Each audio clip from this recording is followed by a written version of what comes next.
There we go. All right, where is $1 million to first place in the DraftKings Showdown contest? Can't wait to get into it with our guests. We'll see if we have more than one guest tonight. Before we get into the DraftKings picks and showdowns for the Seahawks versus Patriots Super Bowl 60 matchup, please hit like, subscribe, comment below, share this video. Visit the link in the description for the merch store. As always, I'm wearing something for the merch store. It is our March is Greed Month t-shirt. Everyone talks about Pride, but look, Greed Month is coming up in 1 month. That's sooner than Pride Month, so you got to make sure that you celebrate greed. You can do that as buying the shirt at the merch store right here. Here it is. You can change the colors of the t-shirts. You can get the t-shirts in long sleeve, women's tank top, hoodie, and even infant onesie. So a lot of options there. You can get our mugs. You can get our famous apron. We have a baseball cap as well. We're going to be adding a lot more stuff in the coming weeks. You can go to Amazon, buy my books. The most recent one is Jerks of the College Years, where I made fun of these amazing people that you can see on the screen here. A lot of other weirdos as well. It's a lot of fun to write. A Safety and a Field Goal. Also, that's the first book I made. It's the top 5 topic book about the NFL. And please consider super chats, super stickers. That's the best way to support the show. Kevin Kovac gave us $21 of super chats last week. Can't Make an Eagle gave us super chat as well. Just really appreciate it, guys. It means so much. And as I've said many times, this is Q1, which is the worst quarter for ad rates. So it's like magnified how much you're helping us with these super chats and super stickers. So really appreciate it. And once again, as I mentioned on Friday, we broke 10,000 subs. Friday was actually the first live stream we did with more than 10,000 subs. And now we added a couple hundred more. So thank you guys so much for subscribing and making that happen. All right. We are joined by one of the two golf guys right now. We might get the second one in. And I should say before we intro Butters here, condolences to Kenny. He had a death in the family. He couldn't make the show tonight, so condolences and prayers to his family. So just wanted to say that. All right, we're joined by Butters. Butters, how are you? And how's your prep for the Super Bowl 60 going?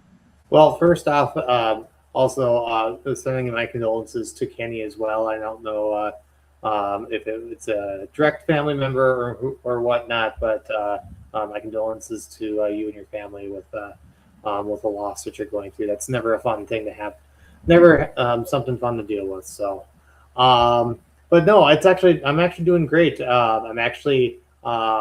I've changed a little bit. By that I mean I was finally told, and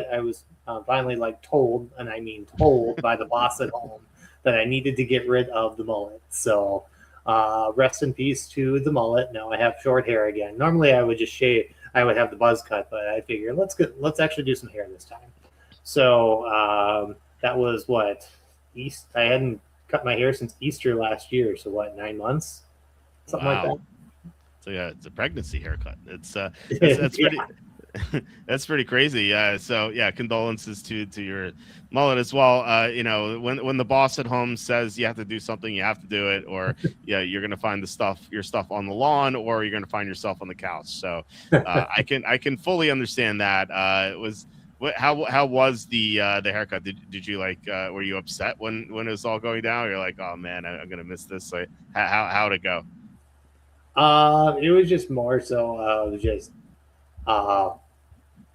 just many times saying you need to wear a hat and everything. So I was like, okay, I'm catching your hints now. I just got to go do it. It was like going down to about right here. Like if I pulled it down. So, that's quite a bit. And it started bugging me at work where I was just like, okay, it's like over my eyes. Like sometimes I gotta do something. No, all right. We have Nuggets on as well. Nuggets, how are you? It just popped in. How's your Super Bowl 60 prep time going? And by the way, I don't know if you caught the beginning of that. We said goodbye to Butters' mullet. So it's all gone. Well, Butters decided to finally come into the 21st century. Thank God. It's not the Dukes of Hazzard, But apologies. I've been with the kids. Have been sick, and daddy, come, put us to bed. And it's been a nightmare for the last 2 weeks, so I apologize. But no, I'm here. This is a really weird slate, especially for Super Bowl. I would have thought this would have been like a cut and dry slate, but it got weird when I started doing pricing. But anyway, Butters, Waste Management. Who's in your top 5 right now? I haven't gone that far yet. I messaged you earlier to hear today that, there's a person that I would typically follow for boots on the ground, but now that said person. No, that guy's a clown. We're not following Yes, that. he's a clown. He now has a nose piercing and he wears turtlenecks. And I'm just like, no, I'm out. And he has tattoos. I can't trust the 3. You're wearing a turtleneck, a tattoo, and nose piercings means you don't know golf. So you're automatically out of my book. Yeah, he wants to claim that, because I got to do some interview questions to Tiger, I'm all high and mighty. I'm just like, no, you're just a regular. Oh, he has a small penis. All right, and probably that too. Who are you guys talking about? We're not going to go into that. We don't want to start any tout wars again. We're just going to go with life is good and we're here to make money. Yep. Well, is it someone I know? You don't have to say the name. Is it someone I know? It's not literally no one you know. That you know. It's just a guy off Twitter that's been jumping around different places. And he's. Okay. See, this is the difference. I love starting wars with people. It's like one of my passions, especially when they start mentioning me. Like Benjamin Albright is like proven to be. Apparently, my wife is gonna show her tits. He has to be up at 6:30. I'm gonna be in bed at 6:30. What is happening here? We got to fun part early. I literally need 30 minutes to do this, and I'm already been accosted by my wife. I didn't expect this to the 40-minute mark.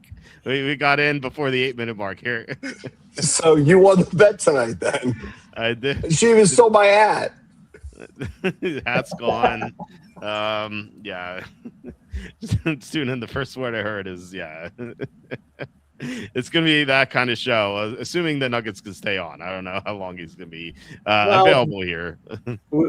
He's the Patriots expert, so I'm just here for the ride. I'm the third. I'm the. This honestly, okay. My top view of the game is this is going to be. I mean, the Patriots have just faced 3 of the top 5 defenses in the NFL, right? I mean, we faced the Chargers, we faced the Texans, now we faced the Broncos. Granted, they didn't really have any pushback, at least in the Broncos game, they had no pushback. They had the weather. Now we hear there's some weather in San Fran.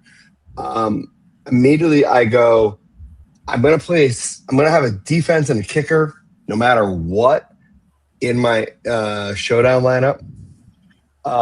However, both running backs seem to be kind of canceling each other out. So I'm trying to figure out where to go. I'm honestly thinking, this is going to sound crazy, like a Hunter Henry captain lineup, because the Seahawks suck against tight ends, just like the Patriots suck against tight ends.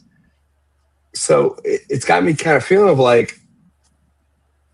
do we kind of go that route?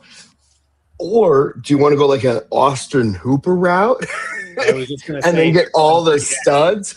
And Austin Hooper kind of has a revenge narrative because the last time he was in the Super Bowl, he played the Patriots. And we all know how that turned out. Yeah. Or you can go the Jack Westover. Okay, so Jack Westover is a weirdly weird story. And I'm actually kind of pissed that Marcus Jones isn't labeled as an option. So Westover I thought about, but he's more of a fullback than he's a running back. So yeah, he runs 6 to 10 routes each game. I saw he plays about half the snaps And in the AFC Championship, he ran 6 routes. He tends to get like targeted like once every 3 games or so, and it feels like they're all in the red zone. So I feel like with like 2 weeks to go, like the Patriots just might be like, all right, let's design this weird trick play that Westover is that. Well, all he needs to do is catch a touchdown, right? That's all we're hoping for here. Well, my question would be, my question was going to be, does he have any goal line work? And if he has any goal line work, like we've seen. No, he's got no goal line work. He is like the worst when it comes to goal line. Okay. Yeah. Well, I mean, he runs some routes, so he could catch a pass. He's not gonna run into the end zone. He catch it's like the third tight end basically. Right. I was thinking. Yeah, but it's so random for him. Like he's more of a blocking guy, and the problem was with the Patriots, especially in cover 6, which Seattle is famous for in the last couple of weeks. And it's like Drake May's kryptonite. Like you're going to need Ramondre in there. I don't see how you can put Westover in there. Like, what is that? That is called my wife, who's being an actual bitch. You have a thing at 6:30. Oh man. Oh boy. My wife thinks this is not educational, but it actually is, and I'm trying to help educate the audience. Hey, I'm here to say we can do this quick. So. Well, we can get. I'm trying to make this quick, just like I did it with Butters' wife last night. But it's okay.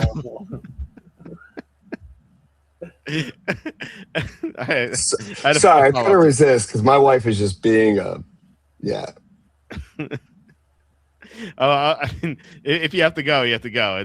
It's okay, Nuggets. I don't know. I just hoping to get some Patriots analysis here, but real quick, just we're not going to talk about Westover for like a long time here. I just like. I don't like it for DFS. So it's kind of like kind of joking there. I did bet him at 40-1 to catch a touchdown though. Just because the guys who are also 40-1 are like the Ernest Johnson and Robbie Oots, who like don't really play. They're not playing. They're not. Right, they're not going to be part of the active roster. Right. I mean, I could see Westover. Actually, okay. Hear me out. I know Travion has sucked in the last couple of weeks. Played 4 snaps in the last game. I know. Just hear me out. Yeah. His rushing prop to be the highest rushing is plus 5,000. Yeah. Travion could go to the house not once but twice. I mean, we saw it in Tampa. Granted, it is what it is. I'm just saying there's a lot of value on some Travion prop. We've seen scenarios where, like, if you look even at the Chargers, where it was who was their backup over Kamani Vidal. Yeah, when Hampton came back and Vidal just broke one for 70 yards or something like that. For like 50 yards. It was like, okay, it was like just enough to like get you in there where it was like, okay, you needed him in the bench or on the not as a captain, but like you needed him in the lineup just because of that one play. Yeah. Hit or miss is absolutely correct. Like if he comes in, he didn't play much, but like what if he breaks one? It is definitely possible. So he has some upside, but like the fact that he only played 4 snaps is kind of crazy.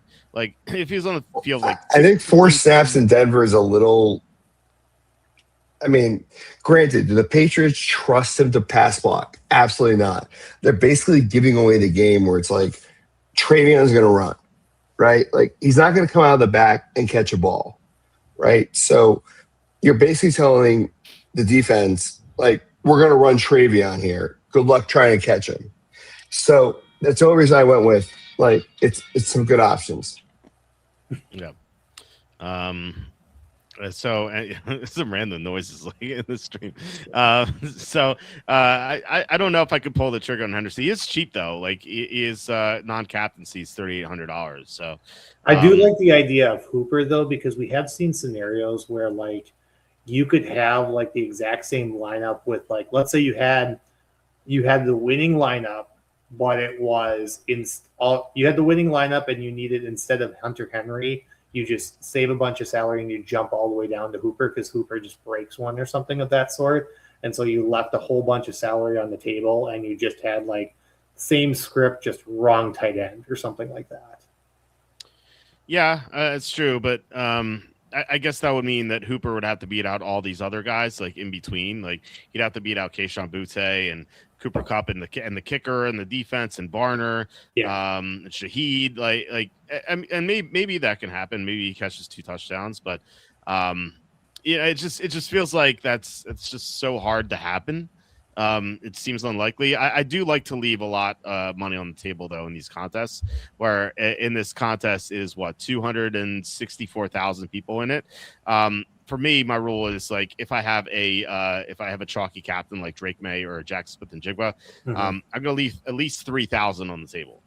If it's a non-chalky captain, like even like Hunter Henry might be a little chalky because like people know that Seattle's bad against tight ends.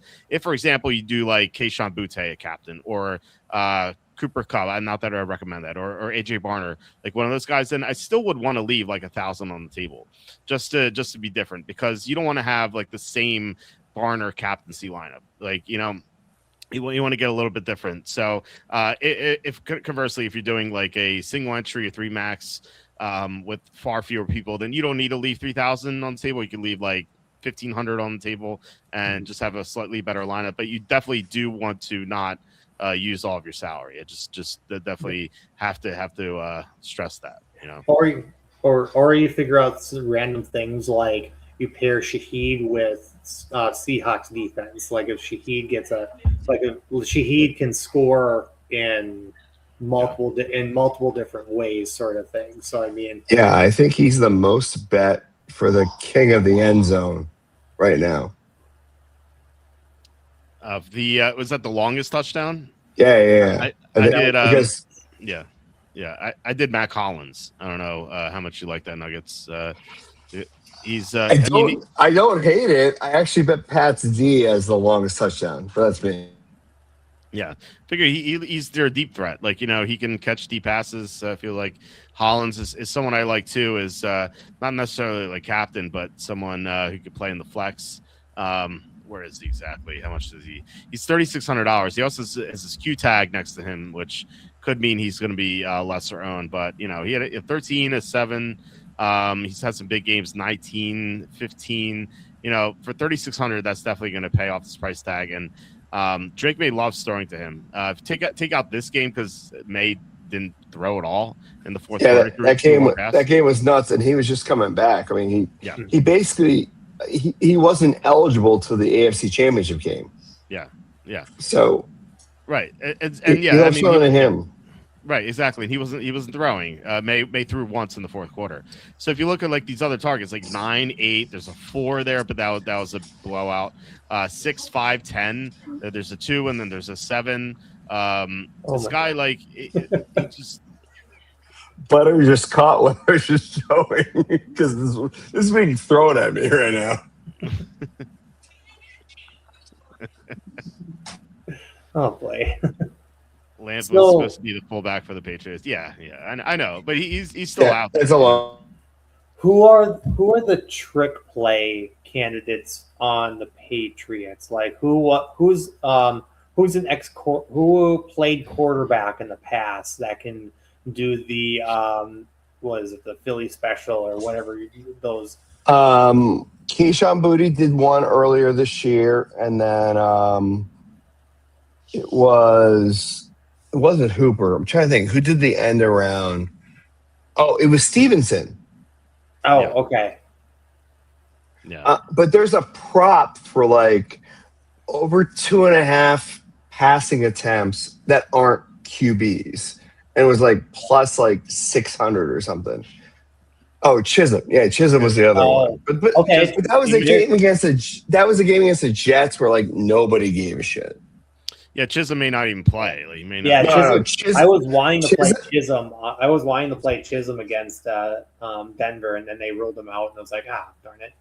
No, Chisholm's not going to make it because of the health of the wide receivers, unfortunately. Like, honestly, preseason hero. He's made me some money because when I played him, I bet him anytime touchdown against the Jets.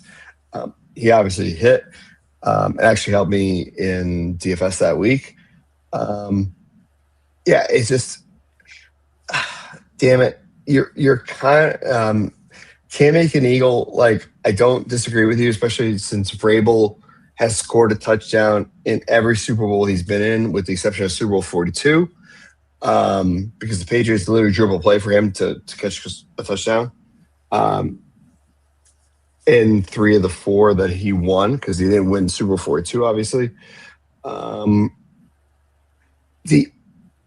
Tonga would be the only cat that the Patriots could do that to. Even from a rushing perspective, because Tonga's been the only one all year from a defensive perspective that has been in any offensive plays. So if I was going to bet anybody, I bet Tonga to score any type of touchdown from a defensive side. Yeah. But you don't get there's no way to capitalize that in the showdown, unfortunately. No, there isn't. I mean, that's the problem. Like, you have to bet Patriots defense special teams, in which you'll get credit for a Tonga touchdown because he's technically defense and special teams. But that's the problem I have with this. Is like when I start going through like the props tonight, looking at like who I want to bet, like I started looking at Milton Williams. I looked at Barmore, but Tonga's not even freaking listed as an option, and on Caesars or DK. And I'm like, are you kidding me? So do you have a Drake? Is there a Drake May receiving touchdown odds out or something like that? There is not. There's just a Drake May rushing touchdown prop. However, I will tell you for MVP, because I think this is going to be kind of like the Weird Atlanta Super Bowl where what's his name? The guy Grady Jarrett. Grady Jarrett was on track to win MVP until Brady blew it all up, because Grady Jarrett had like 3 sacks in the Super Bowl. I think it's gonna be a defensive struggle.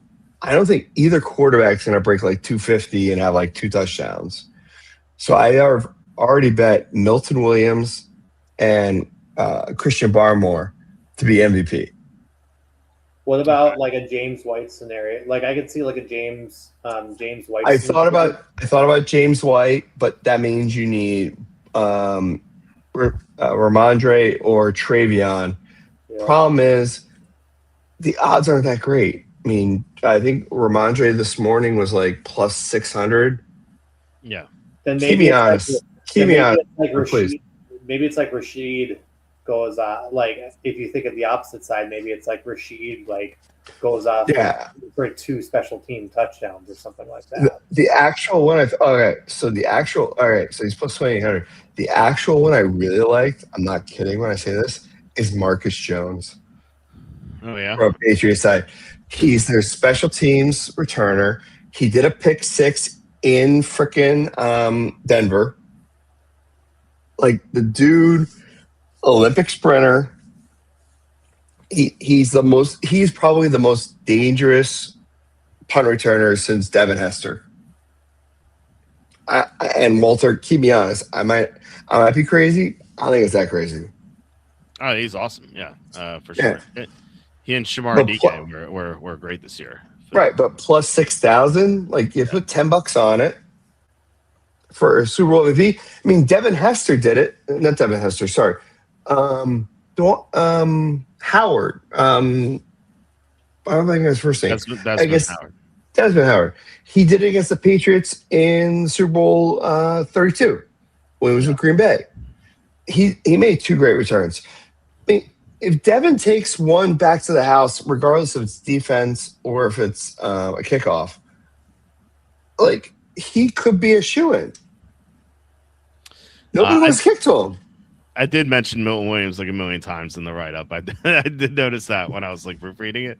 Like when I'm like typing it up for the first time, not like I honestly have not read your write-up, but the fact that we're already on with Milton Williams and the Patriots look 1,000 times better when Milton Williams is in the lineup. Yeah. And granted, I'll do a mea culpa here where I said, holy crap, we signed Milton Williams. But the dude basically played like 50% of the snaps with the Eagles. Yeah. And then he comes here and he's playing 75, 80%. Like the reason we won in Denver is because of Milton Williams.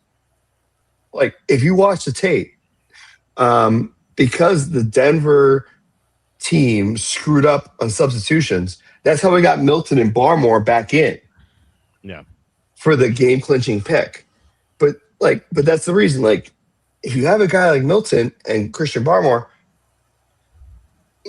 it's reminiscent of like Will Fork and I don't want to say Brewski, but it's reminiscent of like the old Patriots teams where it's like the Richard defense Seymour? will get you there. Richard Seymour. Maybe? Seymour, perfect, Yeah. perfect. Thank you. Yeah. Man, I remember those defenses were so awesome. They were.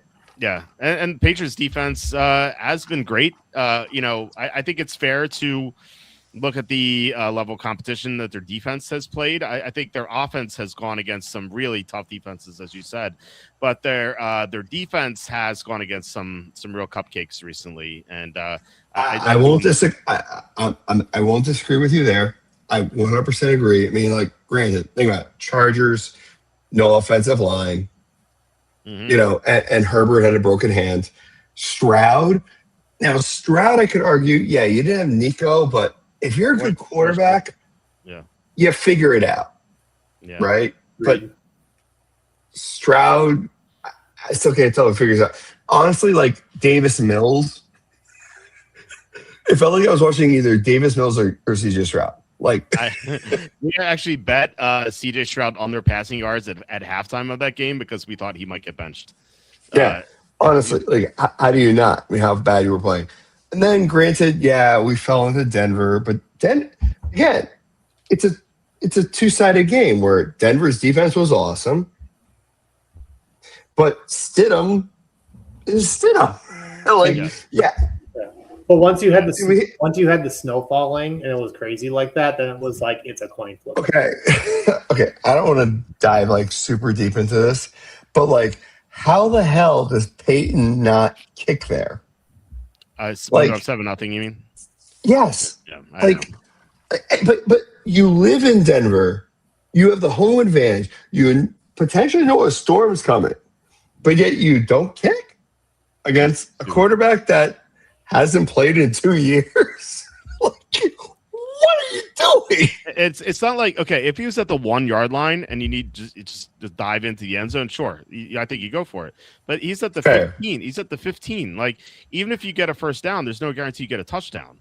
In fact, like, you could turn over on the next series downs. But take the points, and now we're tied in the fourth quarter, and in that storm, who knows? Yeah, right. I mean, if you think the Denver would have won with Knicks, isn't Darnold better with him? Better than him, and the Seahawks will win. I'm confused by that statement. No, I don't think. I think Denver wouldn't have won with Knicks. I'm sorry. And that, given the weather, okay, neutral game, yeah, Broncos win. But given the conditions, Knicks ain't winning that game. I think Knicks. They missed Knicks' rushing ability in that game. I'll agree there. Yeah, but I don't know how you felt about this Nuggets, but in that fourth quarter, it felt like Denver could have had 10 quarters and they wouldn't have scored a single point. I mean, I hate to be the homer here, but I 100% agree. Yeah, because I had so much riding on the Patriots getting to the Super Bowl because I had exactas on Patriots with Seahawks and Rams both ways, and my one best ball lineup, which I'll post here for you to see. It needed New England to get in, as you can see, and so I really needed New England to win. I hedged with Denver plus 3.5, but like I really still wanted New England to win, and I didn't feel threatened at all. I'm not going to. So, are you a closet Patriots fan now? I'm like, when people ask me, they're like, "Who do you like?" I say the team I'm betting on, and the team that God bless you, Walter. The team that makes you money. I don't care if it's the Jets, but the Jets will never make you money. Well, you could fade them, so you could like the Jets for that reason. Be like, I'm glad they're around, so I could bet against them. You know, if you bet the Jets to never catch an interception this year, it would have made you like $150,000. It's crazy. It's absolutely because they never caught an interception all year. Yeah, Yes. Brady Cook at the end. Yes, Denver should know about weather. The problem is Peyton is the same asshole who, in the middle of the Super Bowl, decided to do an onside kick. Like, that's that dude. And I respect the balls. Robert has a pretty new wife and doesn't need a rub and tuck anymore. So he's married to a 45-year-old cardiothoracic surgeon who's, if I was single, everyone involved in that scandal got married. Like Deshaun Watson. Yeah, exactly. Justin Tucker needs to find a wife, but Justin Tucker is gay. Can we just admit that right now? Is he? I got that weird feel. Like, he has that weird feeling that he's just super gay, and he's just hiding it because, I'm gonna go around the football field and kick random field goals with kids. He's got such like Jeffrey Epstein of the NFL written all over him. Oh man, that'd be crazy. Seriously, there's video. I'm not kidding this. If you look at this, there's video of him after they won the title. And he literally is running around with footballs like in a bag, and he's like, "Yo, I'll kick with any kid right here right now." I'm like, why is he going to kick with kids? Like, is this a wholesome content, or are you just insecure? I couldn't figure that out. But the fact that he can get picked up by anybody this year with all the kicker troubles, you're kind of like, dude. I know. Even the Browns traded for Watson. You know, the Colin Kaepernick situation. Yeah. I mean, look, he's the white Kaepernick.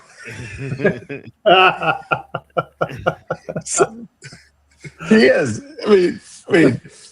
I mean, Tucker. When I think of Tucker, I think of the scene from Silence of the Lambs. The guy hiding his shit. That's the thing with Tucker. Tish, the Giants owner guy. Tish is doomed. Like, I'm sorry. Hell, I'm on the freaking Epstein list. What? But yeah, it's a long story. But basically, like, they said talk to me, but I was like, who the hell is this guy? I thought it was spam, so I just deleted it. But because my name's in it, everyone's like, oh, what are you talking about? I'm like, nothing, because somebody said talk to me. I'm like, I never even saw this damn thing. But anyway, it's a whole other story. I feel like it's a kind of crazy story. Free nuggets. Yeah, well, hey, I'm not in jail. I dealt with all my legal entanglements. I said, yo, straight up, like, yeah, it says me, but like, that's not my email address. This is my name. Because it's someone who has your same name, but correct. Okay, all right. That's what to say. 100% correct. Because it was, I think it was like Chris.Nugent at Hotmail, and I'm like, that's not me. Well, who uses Hotmail anyway?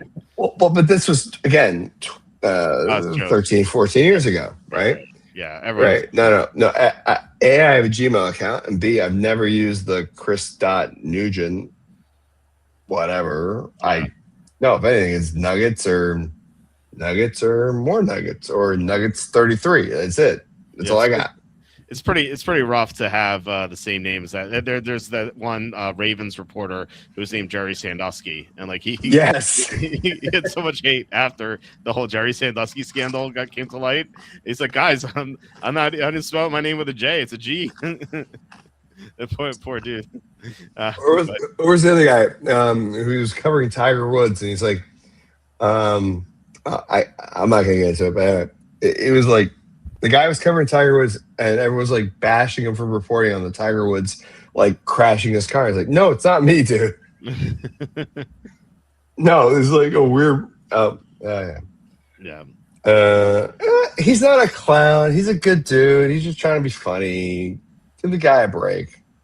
No. At the end of the day, everyone's also going to get laid. I get it. But if you're trying to get laid on this broadcast, you got problems. We're here to make money and make you knowledgeable in the Super Bowl, because this Super Bowl is going to be fucking tough.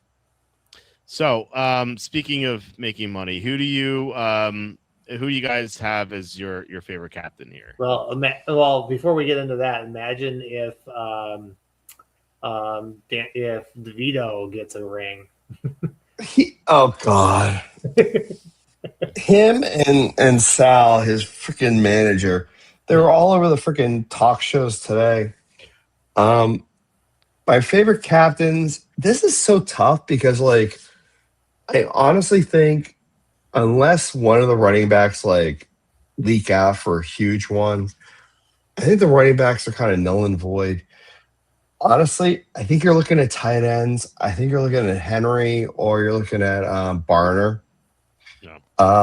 Because both teams suck against the tight ends. And if they're rushing so many players, what's a quarterback going to look for? A quick out, which would be a tight end. The only exception to that rule is Cooper Kupp. Okay. So here's actually speaking of tight ends, Yeah. maybe that's the case of what Vrabel's talking about with the defensemen. Instead of putting him as a running back, they line him up as a fullback. I think Cooper Kupp or Demario Davis or I hate to say Demario Douglas. I hate to say Kyle Williams because he's not a good route runner. Yeah. You could argue Mac Hollins, but Mac Hollins is not a possession receiver. Yeah, it's deep threat. Right? Yeah. So I would kind of go either Cooper Kupp or find me somebody that's no, it's not Booty. It's not. Booty is run down the field, I'm gonna catch it. If you want to bet Booty to hit the Booty reminds me of MVS then. Yeah, Booty is the new age MVS. I'm not gonna argue that. Because honestly, Patriots almost feel like the Packers. They're just like they just have don't say that. I know.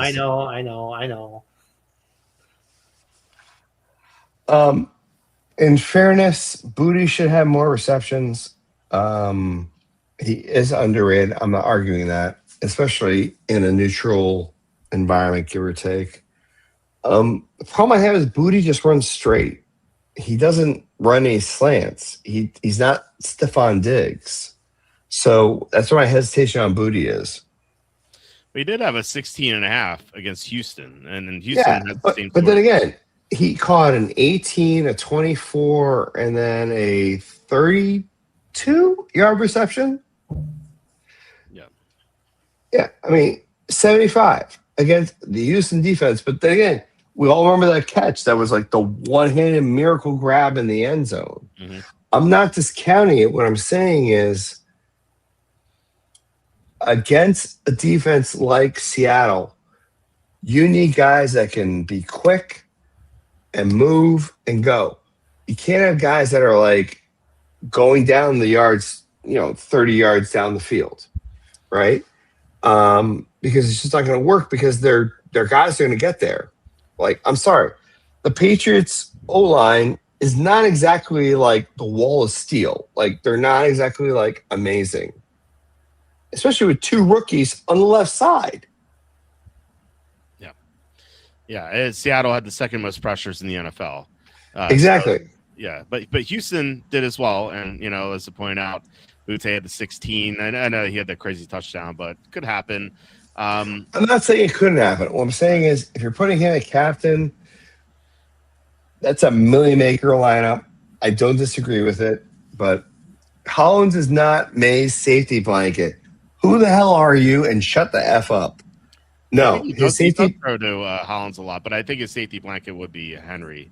His two safety blankets are Stevenson and Henry. That's it. Agree. Especially when Diggs is another great option for him, but Diggs is number one. And Diggs, if he's covered, May's already out. And either May's already said, I'm going with Henry, or he's going to he's either going to Henry or Stevenson? Yeah, he's either going there, and if Stevenson is not available or Henry, he's running. That's it. May literally has 3 looks, and that's it. Because that's the way Josh has designed it. So, like, he's not going to screw around. Especially against this particular defense. Like, if you told me this was the San Fran defense or the I'm trying to think of another defense that's like kind of like sit back and wait defense. I'm doing a bad comparison here. Yeah. But okay. Henry is back home. He's a West Coast boy. And he's been with the Patriots for 5 years. And what better statement to be like, yo, I'm back, than against every West Coast team, Henry is just an animal. And Seattle sucks against tight ends. That's why Hollins, I don't disagree with Hollins. The problem I have with Hollins is that he's just, as a captain, I mean, it gives you the world. I ain't gonna argue that. Yeah, I think he's definitely a captain I would like in this 264,000 person field. Oh, 100%. Yeah, but here's where I'm going with that. Like, but problem is when I'm playing in the Millie, I'm playing probably both defenses and a kicker. So you in this to be clear, I think the game's like 24-20, and I think I'm playing both defenses in the Millie, or one defense and the kicker that correlates with that defense, because I don't see how you can get around either one. Are you're playing? So you're playing one kicker and one defense, or you're playing two defenses? I'm playing the same kicker and the same defense. Okay. So if I'm playing the Patriots defense, I'm playing their kicker. If I'm playing the Seattle defense, I'm playing the Seattle kicker.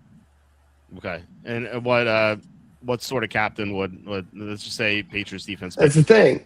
If you put both of those in, you get kind of an interesting, weird build.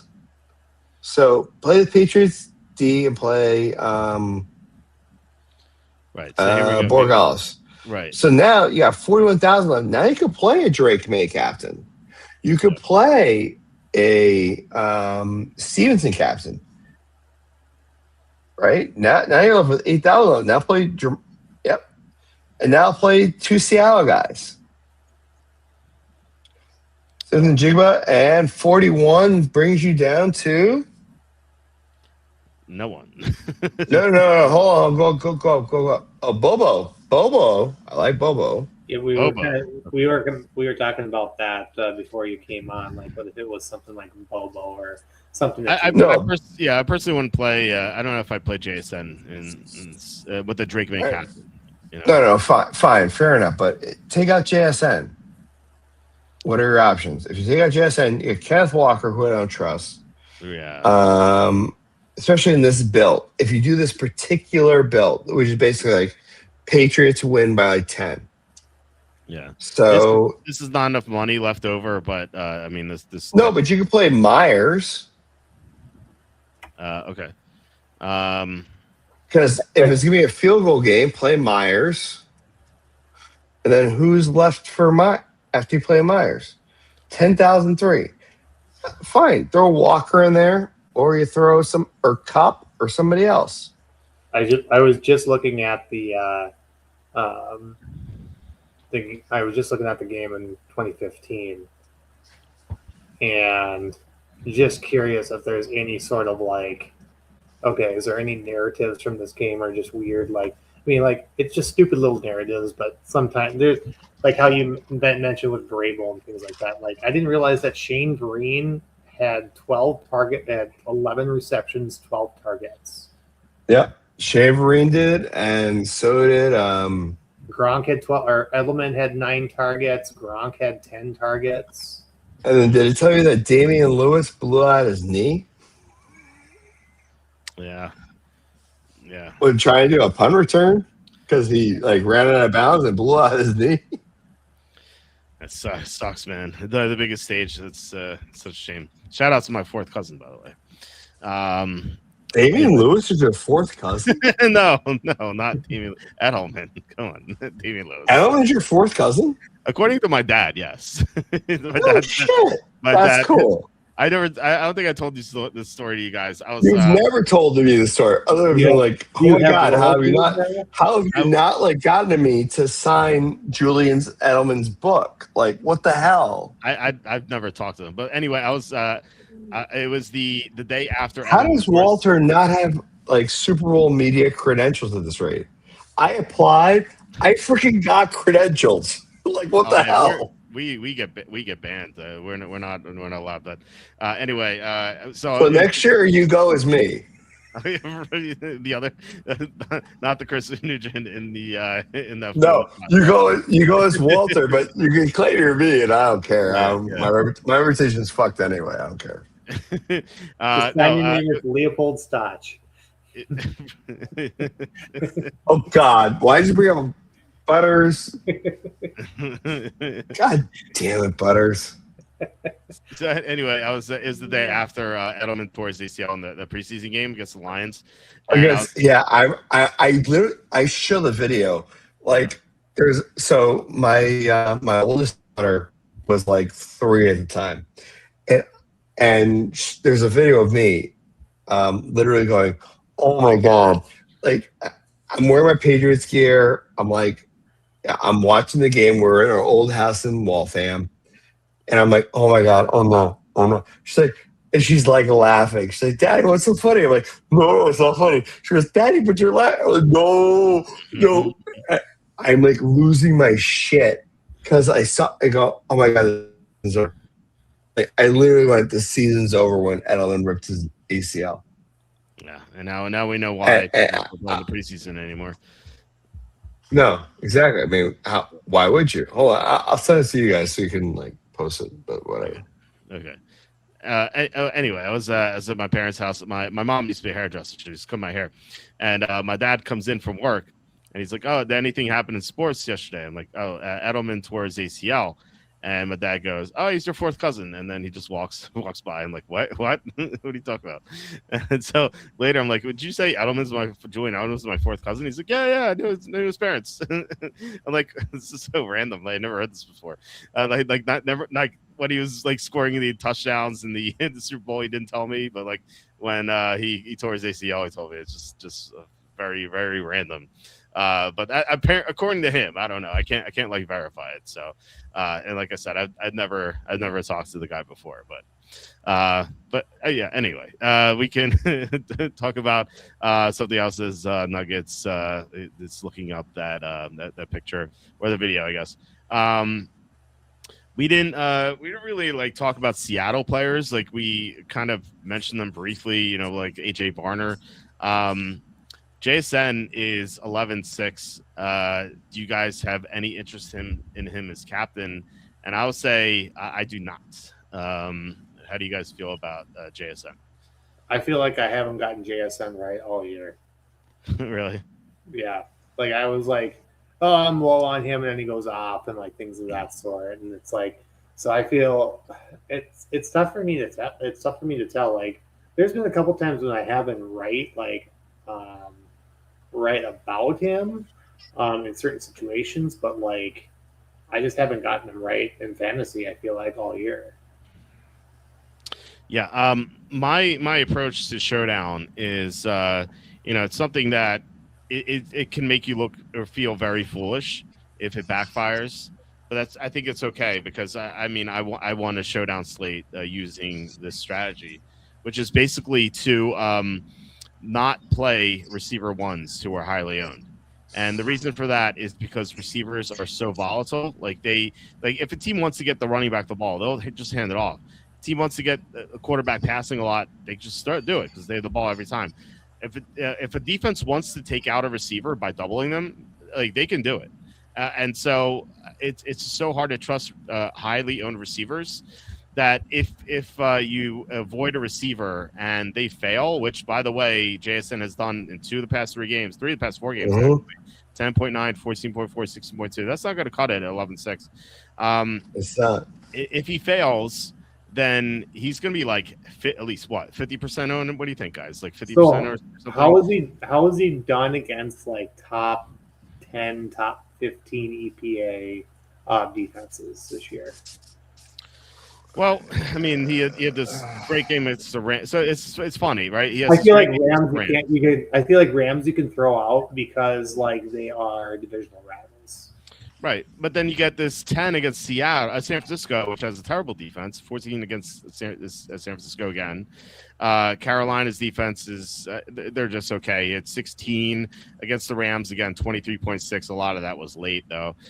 Colts without Sauce Gardner, 21, which is fine. Again, Atlanta's defense they were better against the pass than the run, 28. Then he had this Minnesota's elite defense. He only had 4, but that was more. I want to blame him for that. That was Darnold really struggling against his former team.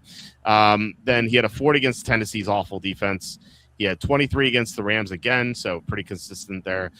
20 against Arizona's awful defense. 25 against Washington's awful defense.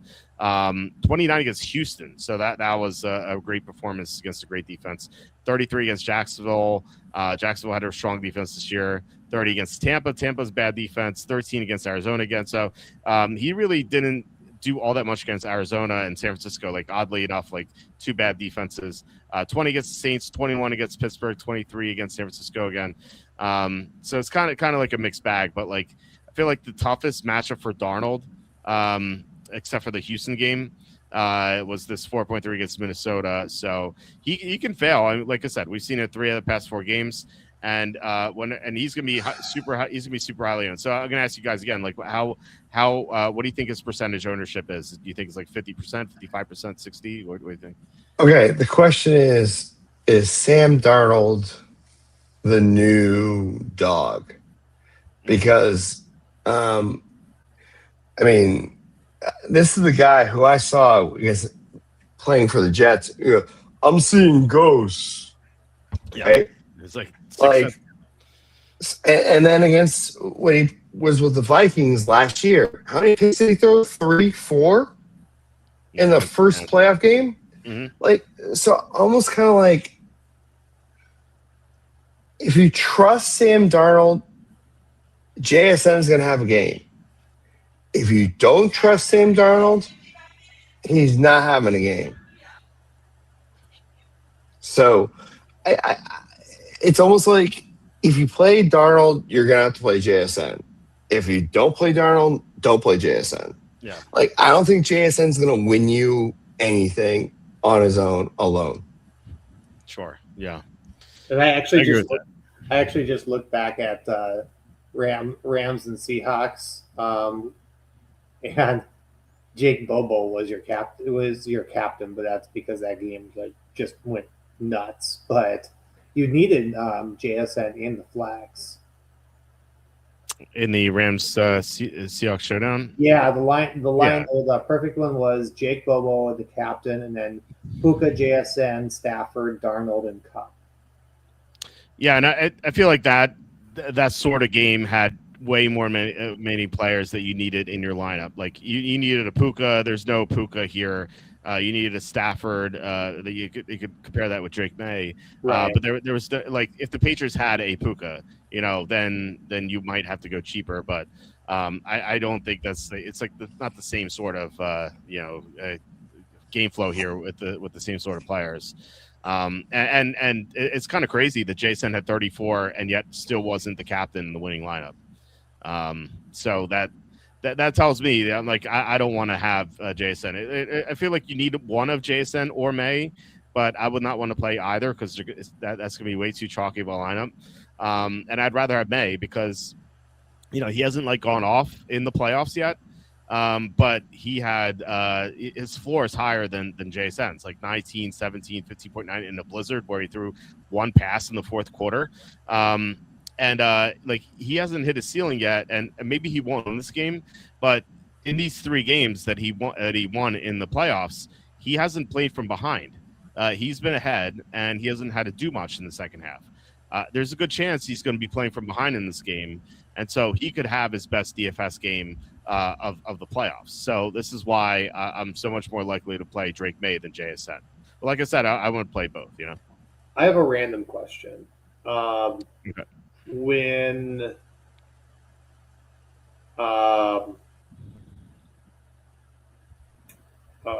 who's the Lions quarterback right now? I'm drawing a blank. Jared Goff. Goff. When Goff was with the Rams and made the Super Bowl, was that his second year? So that was the 2018 season. It, so that it was was not. This is his third year. Okay. This is third year. Yeah. The second year he got to the playoffs and lost to Atlanta. Okay. That sounds right. Yeah. I was thinking of some. Drake May's doing the Joe Burrow comparison right now. Yeah. Okay. Or Russell Wilson. Okay. Or Russell Wilson. Yeah. But Russell Wilson actually won his second year, not Drake. Right. I sent you the video, by the way, of my daughter laughing at me about the Edelman injury in preseason. I sent it to both of you. Yeah, I saw a text come in. So, Nuggets, how do you feel about JSN here? Because I feel like we're kind of okay. If we're running man, we're screwed. If we're running zone, we got a shot. I mean, and the question is, with Christian Gonzalez, because everyone's like, "Oh, Christian Gonzalez is his mentors like Patrick Peterson and Darrelle Revis," and I go, "Okay, then prove it to me," because I haven't seen him prove it. And then he got beat by Troy freaking Franklin in Denver against a backup quarterback, and you're telling me Christian Gonzalez is a shutdown corner? Okay, Christian Gonzalez, you want to get paid the big money. You want to get paid like you're a shutdown corner, i.e., Revis and Peterson and everybody else. Prove it. Because this is your game to prove it. If the Patriots are going to isolate JSN on an island and say basically Barner, Shaheed, Walker, whoever else needs to beat us, which is smart, prove to me that you're the number one corner in the league. Prove it. Yeah. Lock down the number one wide receiver. Make sure he gets under 100 yards, and we can talk. Otherwise, your ass is gone. Just gone. He had a great year, though. Yeah. He did. But he did. But there's a difference of having a great year and this is the biggest stage. Prove your worth. Yeah. I'm sorry. JSN's going to try to ball out with Sam Darnold and his mystery ghosts. But if the Patriots are in zone all day, then Gonzalez should have a good day. But if Patriots are in man all day, then JSN should have a day. But the only reason to stop JSN from having a day will be if Gonzalez shows up. But I'm sorry, I haven't seen Gonzalez show up. Oh yeah, he made a great interception on a duck. Because it was basically a 7-step drop that Stidham was oh, I'm gonna, whatever.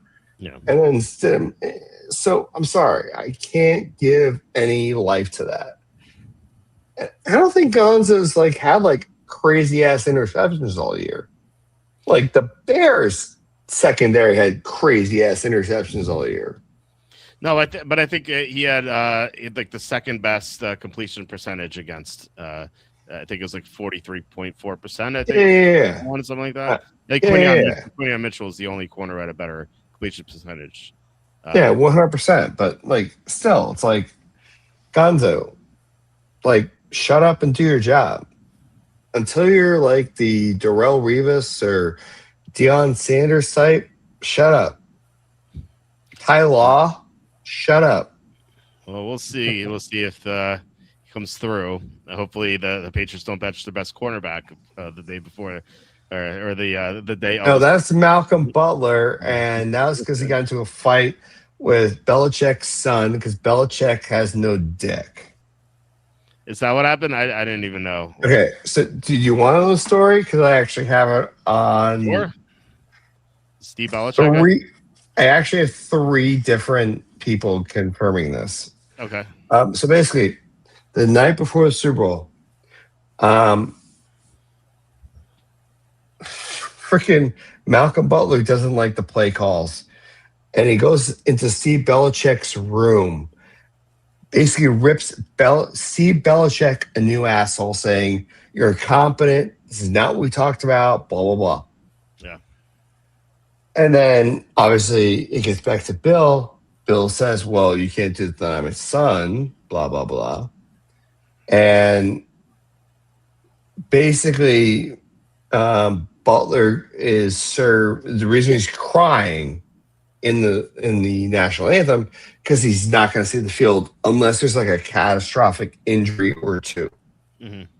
So they basically said, "We're going to lose Super Bowl because of Malcolm Butler," which is bullshit. But Brady threw for his best game ever in a Super Bowl, threw for 500 plus yards. Anyway, still lost. So, yeah. Long story short, what do you care about more? Winning the Super Bowl or your pride?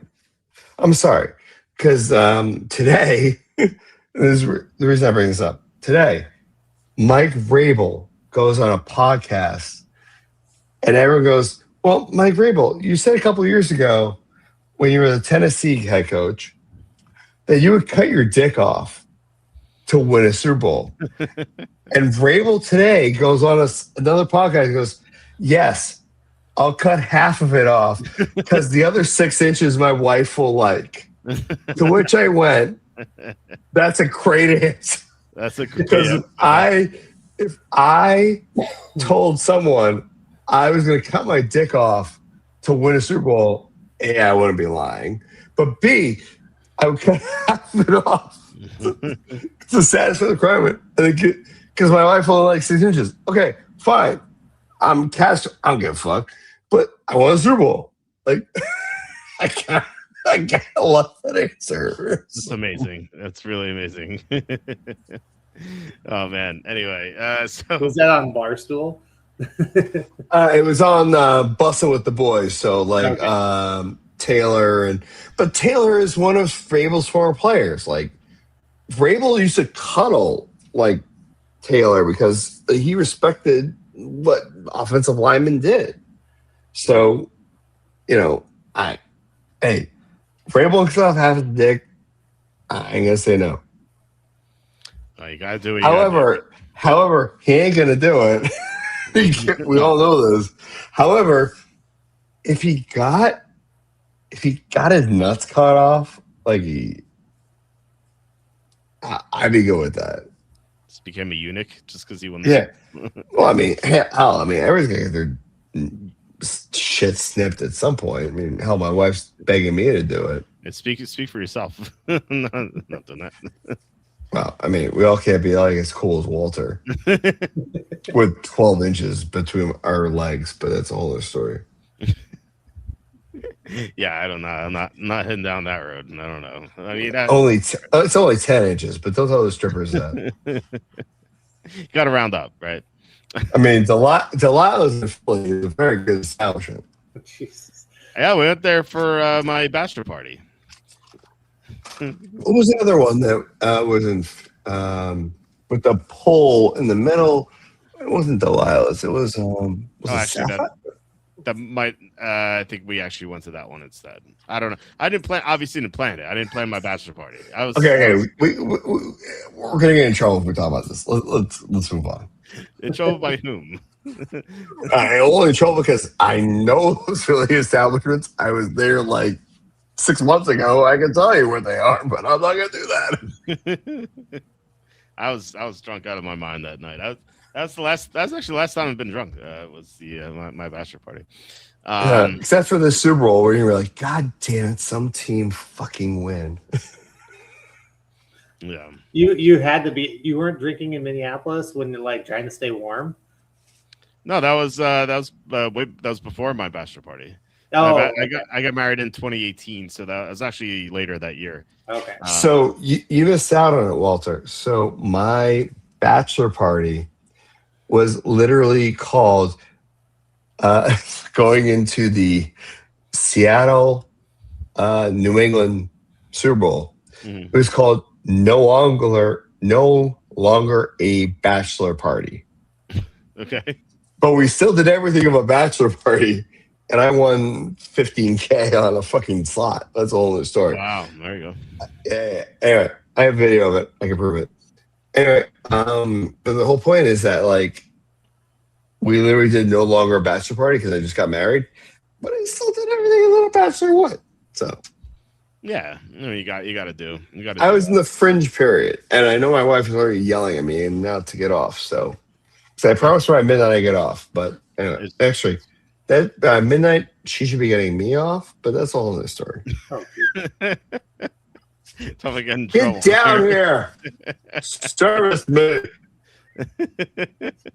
There's a.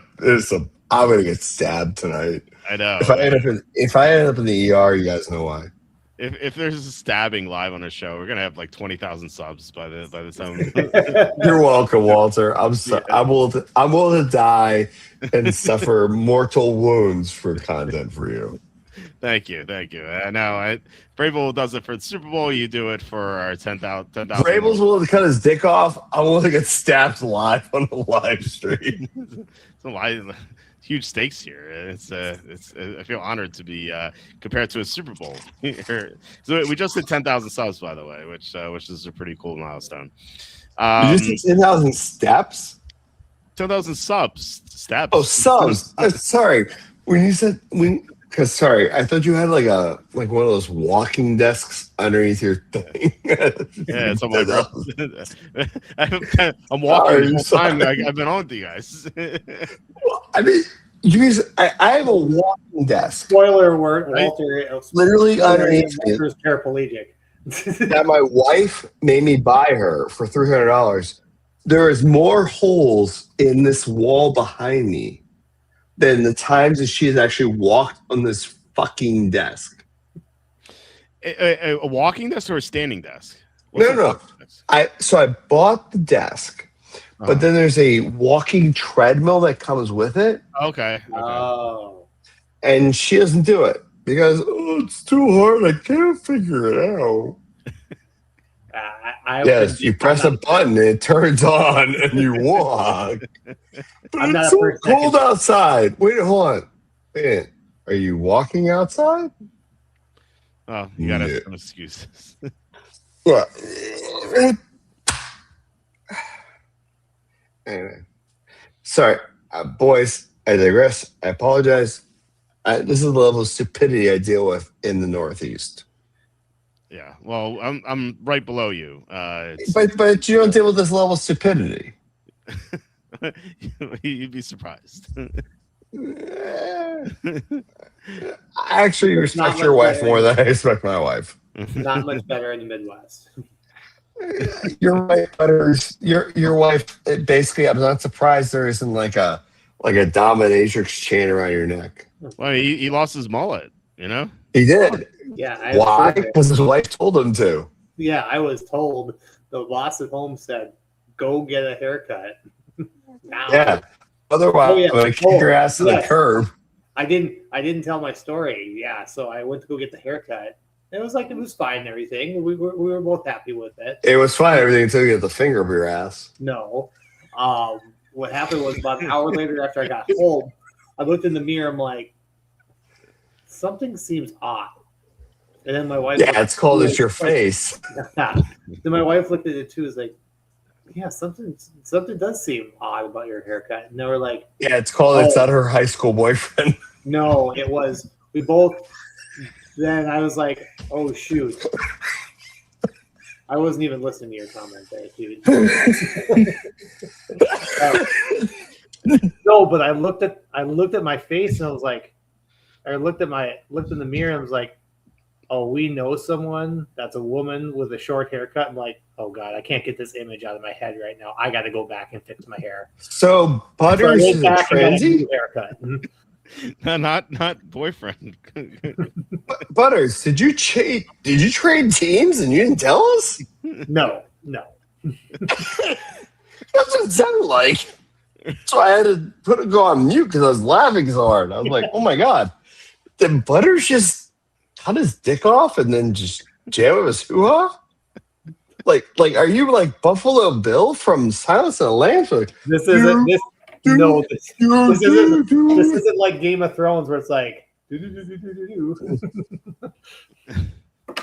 remember Ramsey with the sausage. Yeah. But you said there's a story behind this. I didn't think we were gonna go down that road. That's pretty cool. Okay. This is Walter's best hour of television ever. We've had some good ones. This might be might be up there. Yeah. Okay. So I hope we helped everybody out. I hope everybody got some decent comedy. No, we're not drunk. We're just talking. We're trying to formulate shit. But no, I hope everyone has a great Super Bowl. Honestly, it's a coin flip for me. I hope we win, but if we don't, I think we're kind of playing with house money. However, if I have to live the Sam Darnold beating the Patriots in the Super Bowl, it feels like the Eli Manning beating the Patriots in the Super Bowl, not once but twice. No. It's gonna hurt. But to be fair, it's a revenge for the ghosts. To be fair, did anyone think the Patriots were going to be here? You did. I didn't at the beginning of the playoffs. You said they were going to win. You said they were going to win the division. The division is not the playoffs. The division is the division.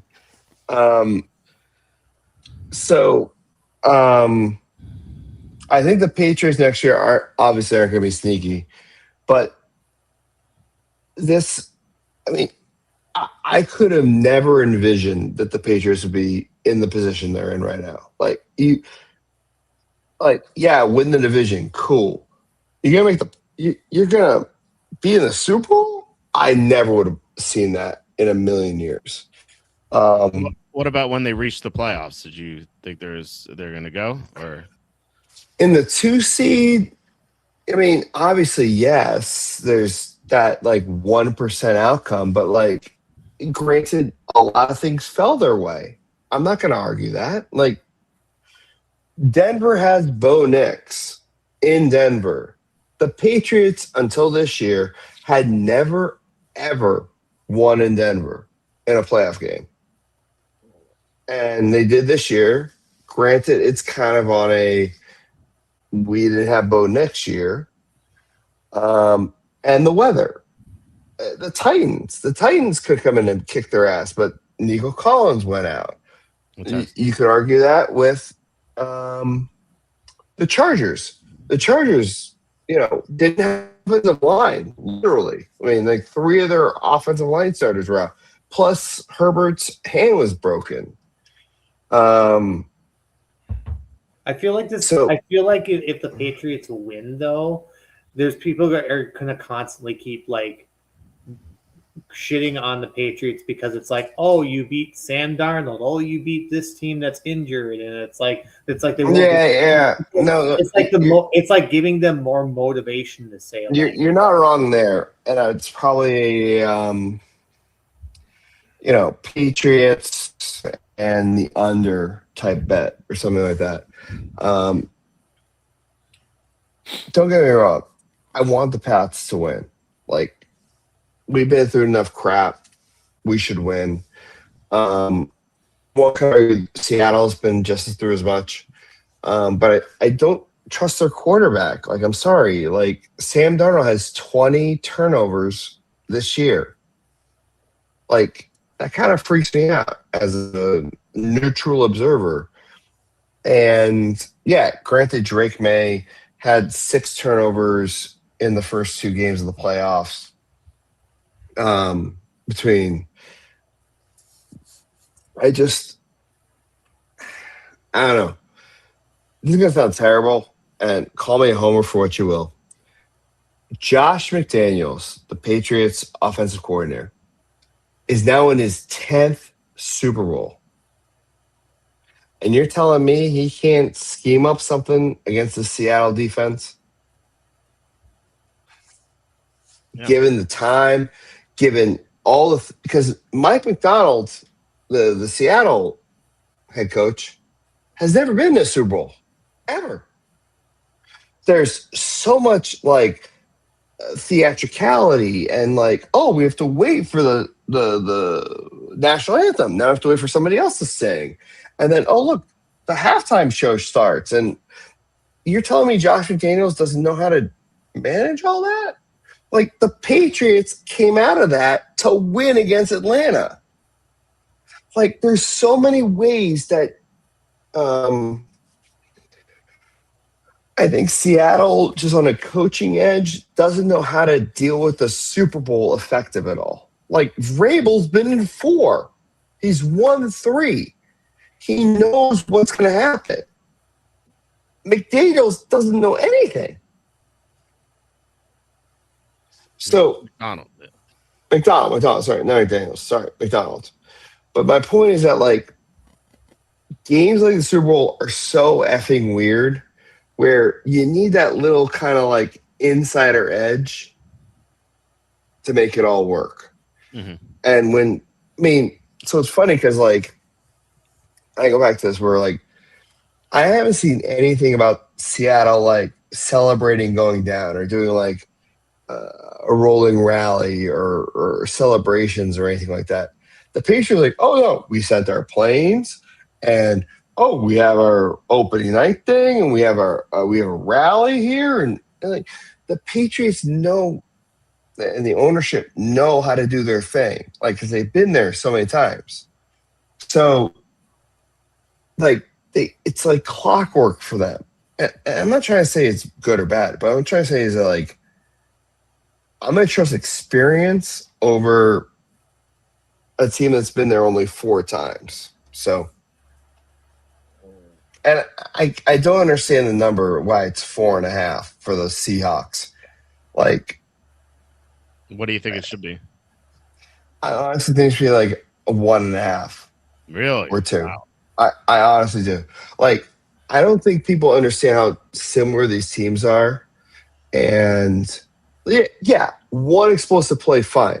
But if you think Sam Darnold is Peyton Manning or he's Patrick Mahomes or he's who's the other quarterback that was like lighting it up? Not Hurts. Stafford? It's fine. Give me Stafford. If you think it's Stafford or one of those 3, then fine. 4.5 makes sense. But you're telling me it's Sam Darnold? I'm sorry. What? Okay. That's Okay. Sam Darnold's not even mentioned in the MVP conversation. He's not even listed as top 5. So how the hell are you giving Sam Darnold and this vaunted Seahawks offense 4.5 points against the Patriots? Like, it doesn't make sense. Call me crazy, but like, I mean, I'm going to sniff glue in the corner because it doesn't make sense. I'll say this, that like there's a long history of the inferior quarterback doing better in the Super Bowl. Nick Foles, blah blah blah blah blah blah. Well, it's so much more than that. It's like like Eli Manning beat Tom Brady. Doug Williams, Eli.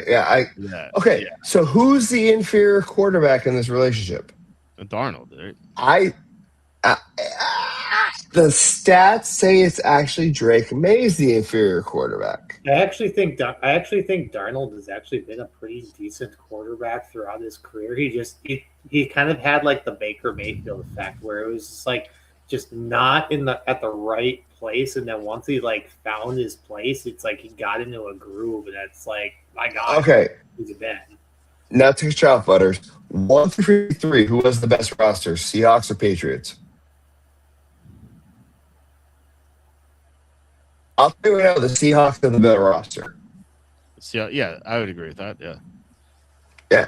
So this is where I'm going from, where it's like, you're telling me you get the better roster. You're telling me that quarterback is the difference between the Patriots and the 4.5 point difference? I'm sorry. I don't agree with that. Well, Especially a quarterback that doesn't run. It was 3.5 on the advanced line, and it moved to 4.5.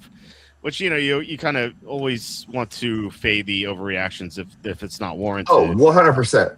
100%, Walter. And everyone, after the Patriots won, everyone on Twitter was like, Patriots are frauds. Like, I saw that from so many people. Like, Cousin Sal had the police siren, like, fraud alert, fraud alert, fraud alert.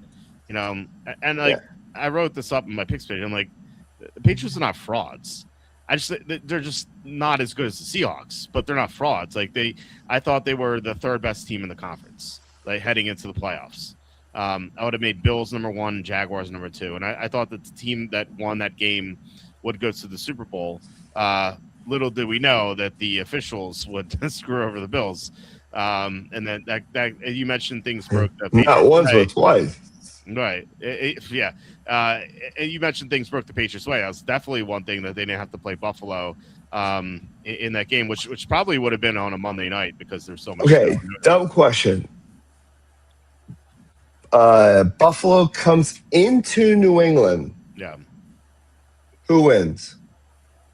I think the Bills win. I think it's. I'm sorry. I think New England wins, but that's a whole other story.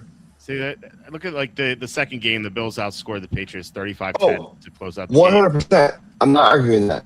But you're telling me at home against Josh Allen and basically no receivers and James Cook, and you can't stop them? I couldn't stop them in the second matchup, They stopped them in the first one. Yeah, that was early in the season, though. The Bills scored 35 points basically in the second half. I don't know. I think the Bills would have won. But like I said, I think that game probably would have been played on Monday night, just because of the snow. So that would have been interesting. That's fair. Hey, apologies. I gotta jump. I'm getting yelled at, so I gotta go. All right, Nuggets. Super Bowl prediction. Who's the final score, and then head out. Final score is 24-20 Pats. All right. Well, thanks, Nuggets, for coming on. And if it works, I don't know, but I feel like it's a microcosm of the first game. Yeah. All right, Nuggets. Thanks for coming on, joining us. We'll talk to you during golf season, sure. And Goddard it might win this one this week. Just FYI. Oh yeah. Okay. All right. Well, I think Goddard can win. All right. All right, we'll look for that for sure. I haven't done anything on that. Cootie or Thigala. I don't think Scotty's winning this one, but that's a whole other story. Yeah, and while we're talking long shots, real quick, I bet Drake May top passer in this game. Drake May top rusher in this game, and damn it! Why'd you bet him top rusher? I bet Stevenson top rusher plus 5,000. Well, this is 110 to 1. Drake May top passer, Drake May top rusher, Hunter Henry top receiver is 110 to 1. What do you think? Yeah, I like the Henry one because I think Henry's could be the top receiver. Love to eat. Okay, you need to find a lady to do that with. But no, this game is not going to get ugly. I'm sorry. Both defenses are awesome. It's going to be a tight game. Hell, this could be a 16-10 game, just like the Patriots against the Rams back in Super Bowl 53. 2018. Let's not forget the quote that Walter has said so many times about Vrabel: "Good coaches win, great coaches cover." That's true. Vrabel's that's true. He is, and McDonald, for what he is a good coach, but he's never been in a Super Bowl. So just something is just biting on my ass where it's like, anyway. Love you both. Much appreciated. Sorry, I got to bounce on weird terms, but I'll talk to you guys soon. All right, Nuggets. Talk to you later. Let's do a post Super Bowl. Nuggets was either wrong or Nuggets was super right, and we go from there. And then what's the next big one after the Waste Management? Well, it's not man. There's one. Is it Players Championship? No. Players. But Players is like end of the month, right? I don't know. I've it's all right. I was asking Butters, not you, Walter. No, I know next week is Pebble. It's Pebble, and then I believe Genesis. It's not Pebble. Yeah, it's nothing that's of consequence. Genesis, and then I think Players. I was trying to rub it in people's faces. That's all. There's But the Genesis Invitational and the Arnold Palmer. Oh, Arnold Palmer, yes. Arnold Yeah, Palmer. it's nothing of consequence. Right. All right. Yeah. Love you both. Hope the Pats win, but if they don't, it is what it is. Yeah. Well, we'll discuss. Yeah, I'm wrong. I'll tell you what. Love to eat pussy. 79. I will tell you this: if the Patriots lose this game by 10 points or more, I will send you $100. All right. There we go. So, if not, then you have to come eat my wife's pussy. I was not expecting that. Or he just send me $200 to eat my wife's pussy. I don't know. We'll figure it out. But the whole point is that if they win by 10 points or more, I will send you $100. Oh my god! Oh, there you go. There you go. There is my Twitter screen. You can DM me, and if they win, but Cassandra's like, dear God, it's crazier every time. I mean, it's wonderful. Cassandra's a saint. I should just send her like $50 just for. I need to go back on the bridge.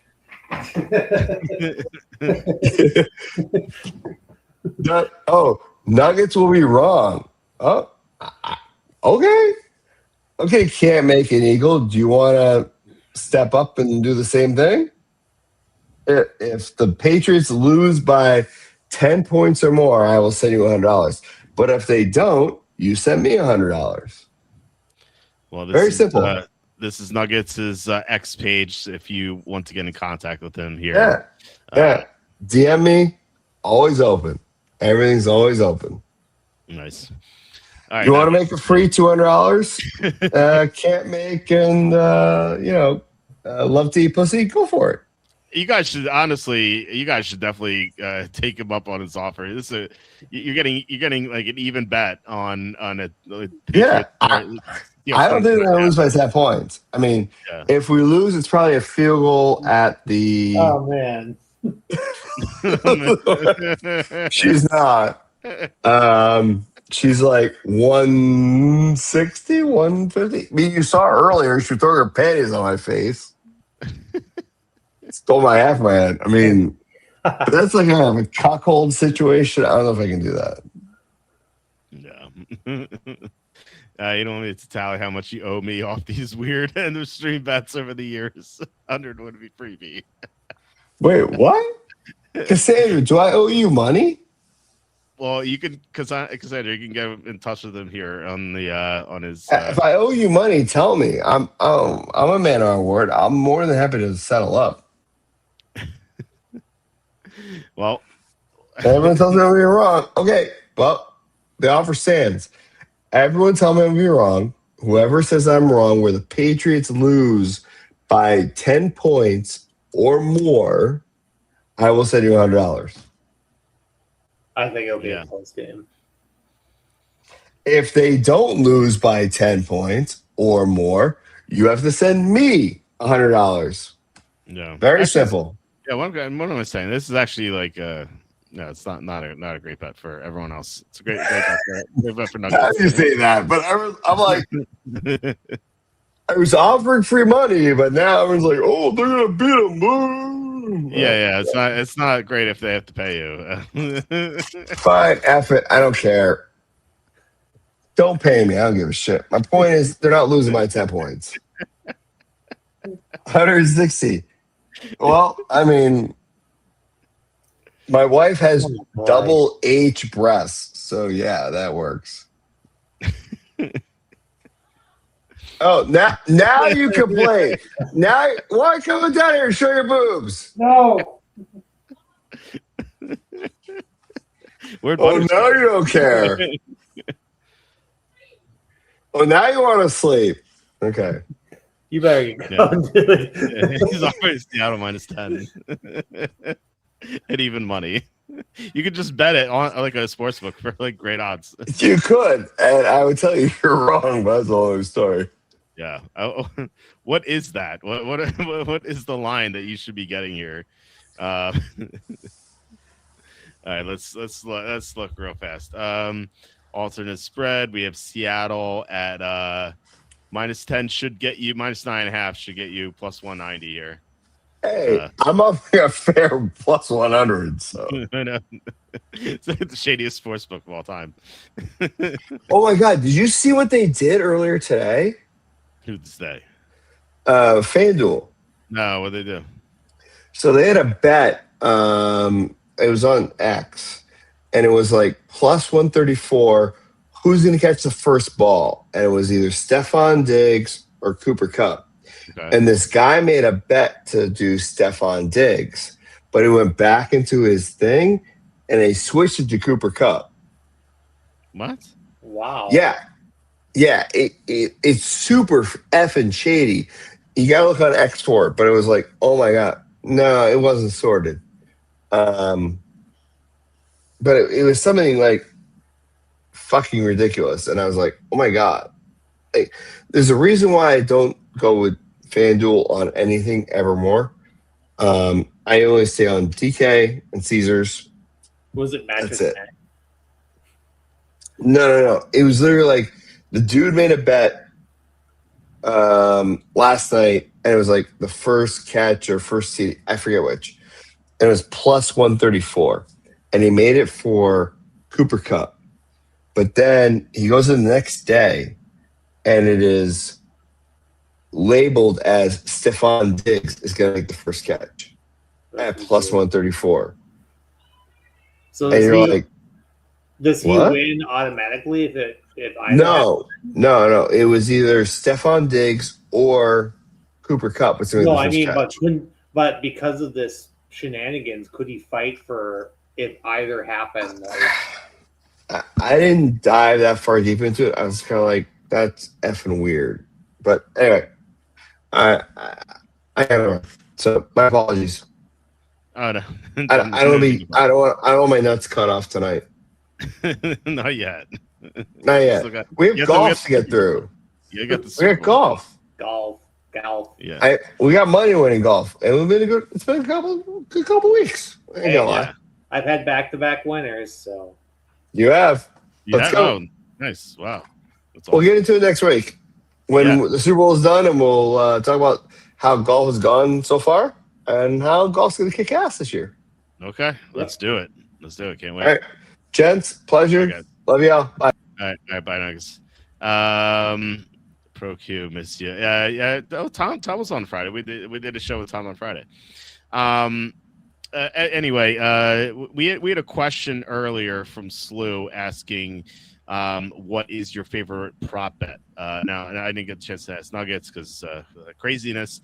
Have you looked at any of the prop bets, Butters? At I all haven't. But let's look at some now because now the question was asked. Okay. Now, are we talking just FanDuel or are we talking DK as well?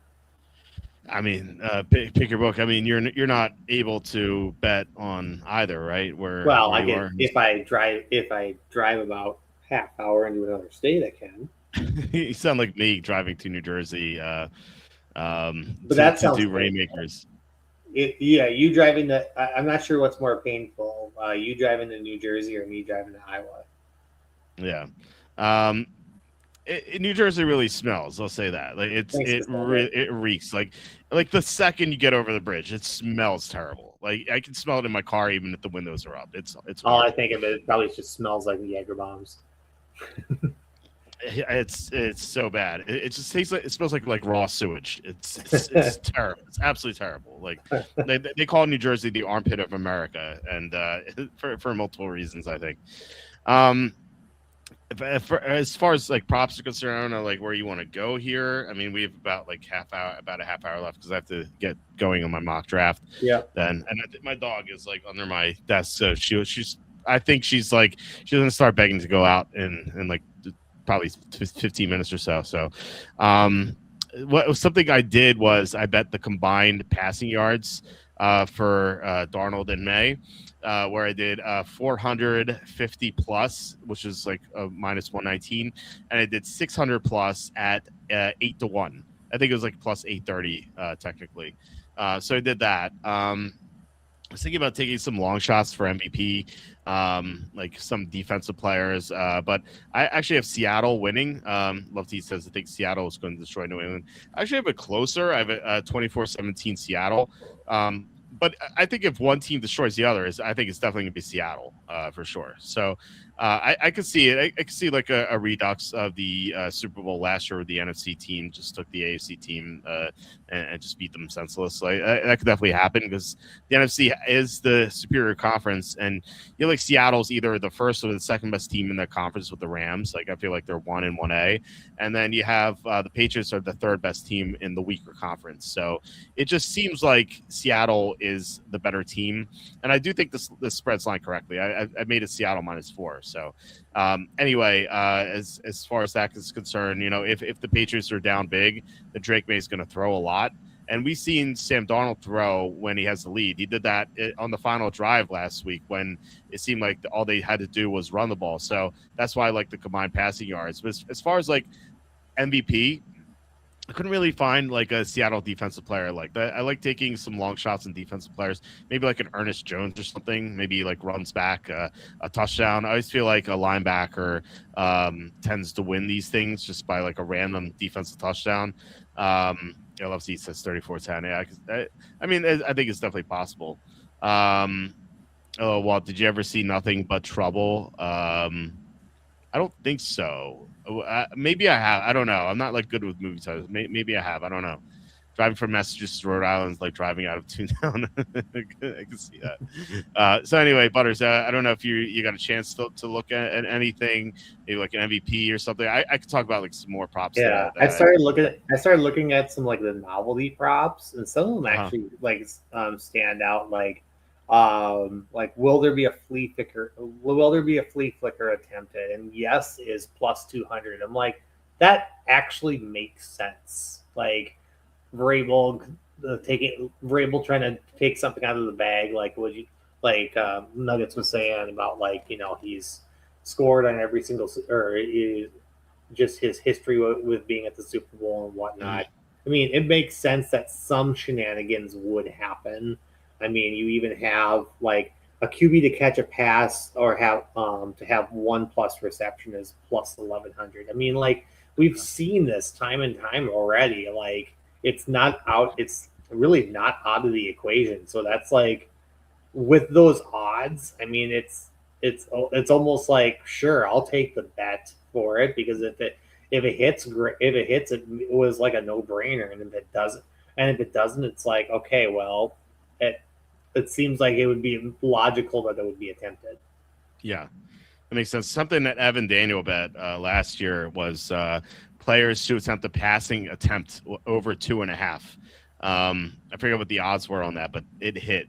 And it hit because Kenny Pickett saw garbage time at the end. Now you could always have a trick play too. So there's like multiple outs to this. So I haven't seen that prop, but that's kind of interesting. Although Evan said that he didn't like the over as much this year because there were 2 defensive coaches, and you know generally you're not going to have as much creativity. Although with Clint Kubiak and Josh McDaniels, it's like 2 of the better offensive coordinators. So yeah. And like to your plus 200 on the flea flicker. When coaches have a lot of time to prepare, like they're going to have some creative plays, and so I think the plus 200 is actually a good price because.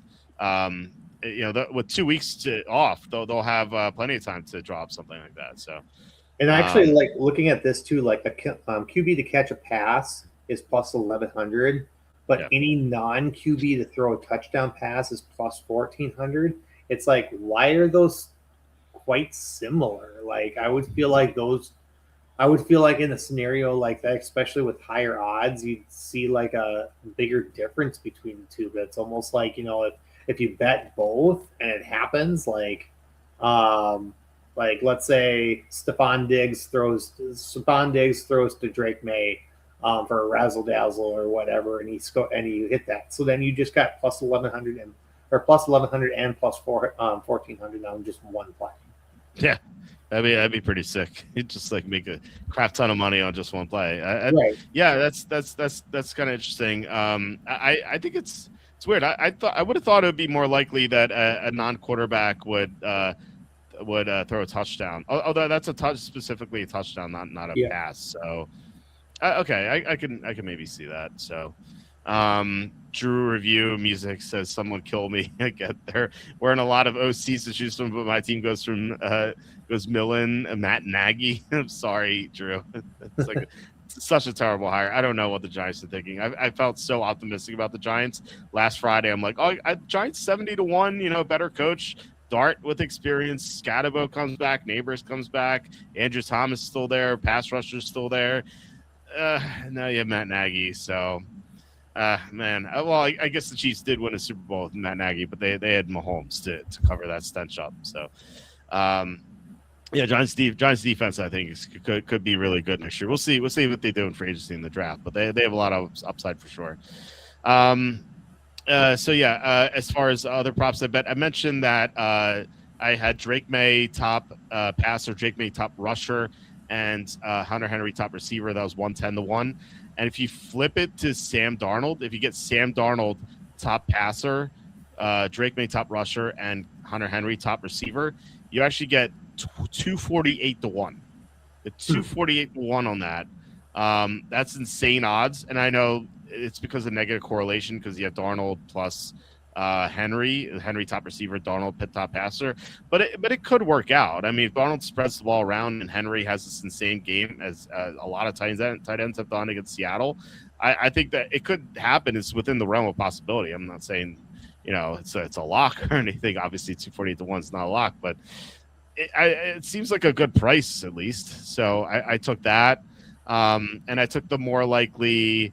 I think it was Drake May passing.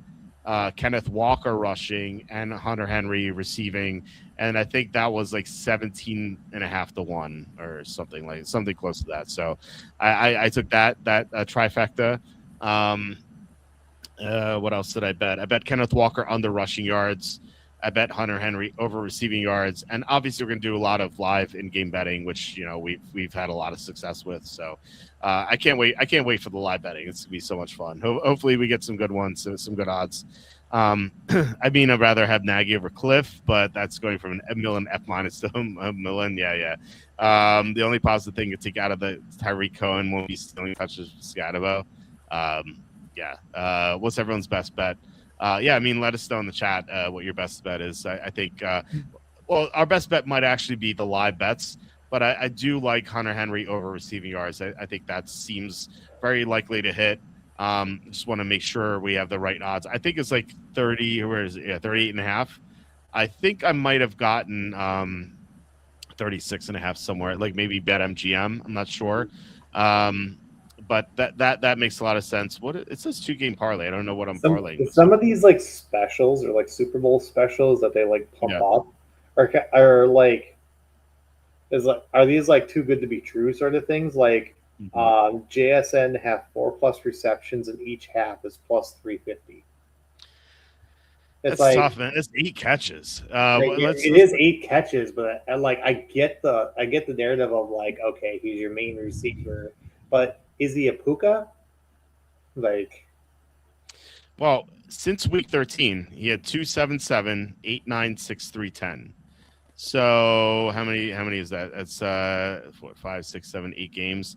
He broke that in 3 out of 8 games.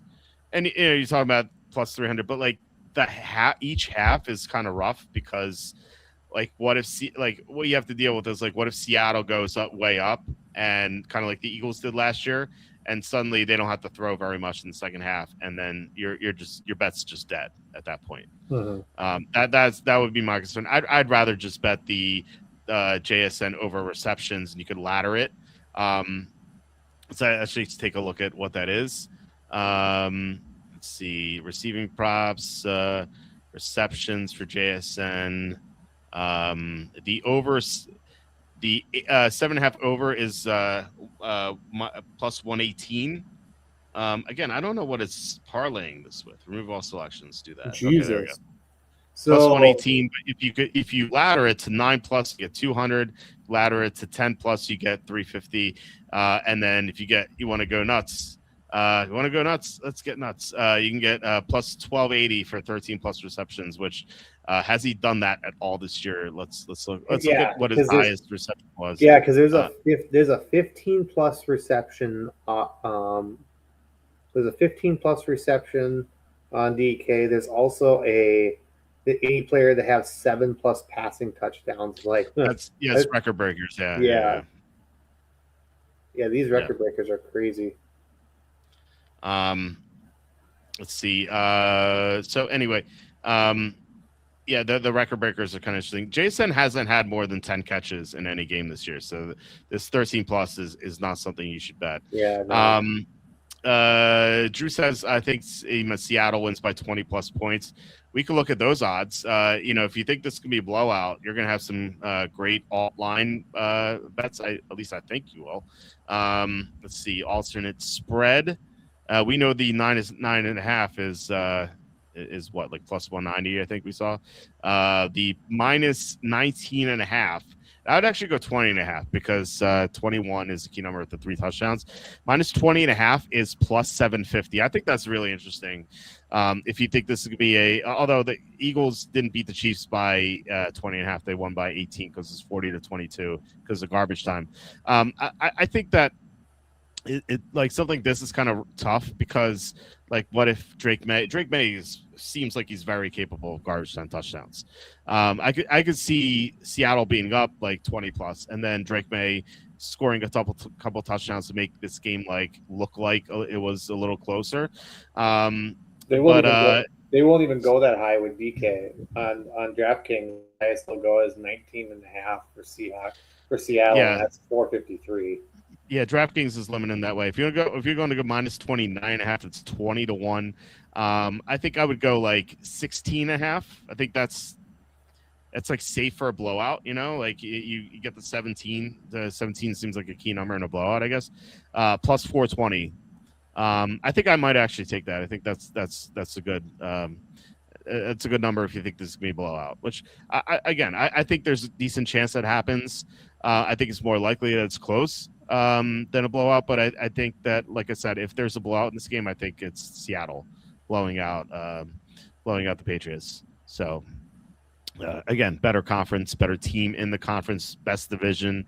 They're battle tested. If you look at the strength of schedule, the Patriots had like 0.39 or it was like 0.390, 0.391. There was only one other team with easier schedule than 0.43, which was the Broncos at 0.42. So the Patriots' schedule this year has been so easy. Not so much in the playoffs. Obviously they played good teams and they won, but they played some really shady offenses. And as Nuggets said, Nuggets biggest Patriots fan on here, he said that they caught some breaks, and he's right. He's absolutely right. So usually when you see a team keep catching breaks, like eventually things backfire. So yeah, I wouldn't be surprised if that happens. Sue asking, would you like better Seahawks minus 9.5 plus 190 or Patriots minus 2.5 plus 235? I tend to like going through 0 in games that can't be ties because it doesn't feel like the algorithm accounts for that. It just seems like it's off. You could do that in basketball as well, like either NBA or college basketball. If you go through 0, you tend to get like a good bargain. But here's the thing, like I think there's a better chance Seattle actually Patriots minus 2.5 plus 235. I mean, it's a better number. I actually do like the Patriots minus 2.5 plus 235 better. If you think the Patriots are going to win, just do that. Like don't bet the money line, bet the minus 2.5 because again, it's just such a better deal going through 0 when there can't be a tie. It's not like regular season there can be a tie, especially with the limited overtime and the multiple possessions. Yeah, I mean, there's obviously no tie here. Don't tell McNabb that. But yeah, -2.5 plus 235 is I think is pretty good. If you're thinking Seattle blowout, how about the Seahawks over sacks? I haven't seen that number. I looked. I didn't see anything like that. Maybe I missed it. But I mean, the fact remains that Drake May took 5 sacks in every playoff game so far. So if you bet over 4.5 sacks, I don't know what the number is, but I think that's certainly something you could do. I'm like Stevenson anytime touchdown. I'm usually like anti anytime touchdowns, except for Jack Westover, of course. That's just like a small bet. I just think that the 40-1 number is just like way off. But touchdowns. What do we got here for touchdowns? It seems like that. So yeah, Patriots first drive and Seahawks first drive. Like if the ball gets turned over, for Patriots it's plus 570 and Seattle is plus 620 at.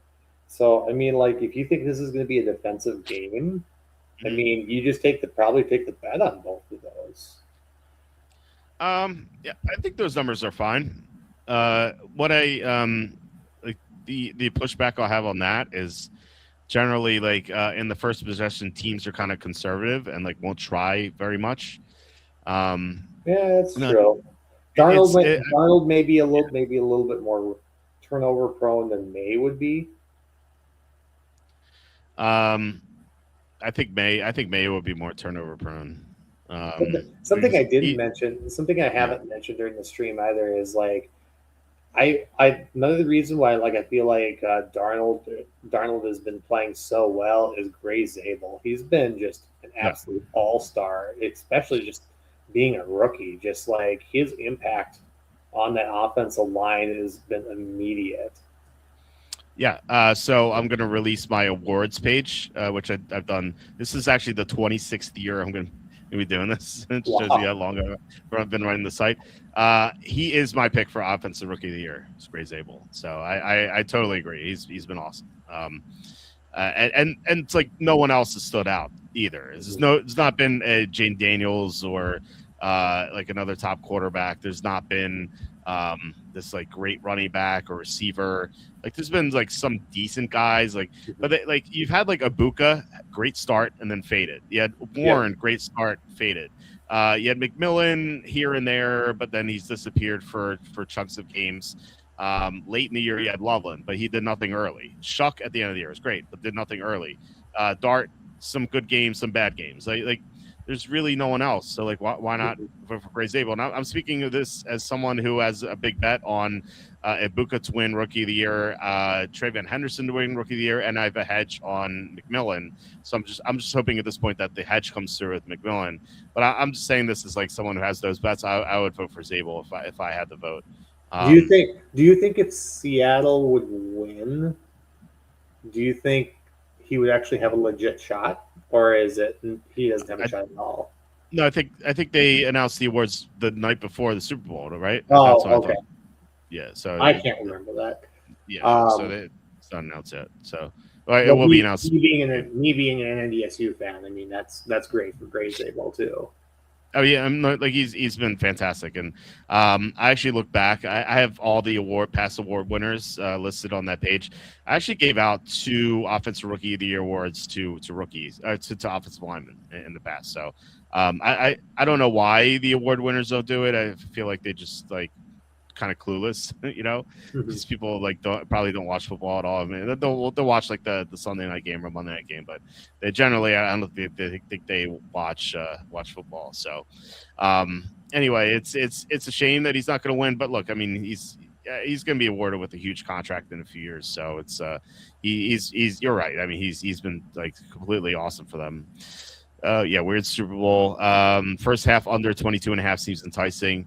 What you could do, and Evan's pointed this out before, and I've done it. It's worked for me. There's more scoring in the second quarter than the first quarter, and yet the algorithm doesn't account for that. So they will like each minute this will drop. So if you bet under 22.5 to start the game and there's no scoring, and generally is not scoring in the first few minutes anyway, unless there's like a return touchdown. it'll drop to like 22 and then 21 and a half and then 20 and then 20 and a half. And at some point you bet the over.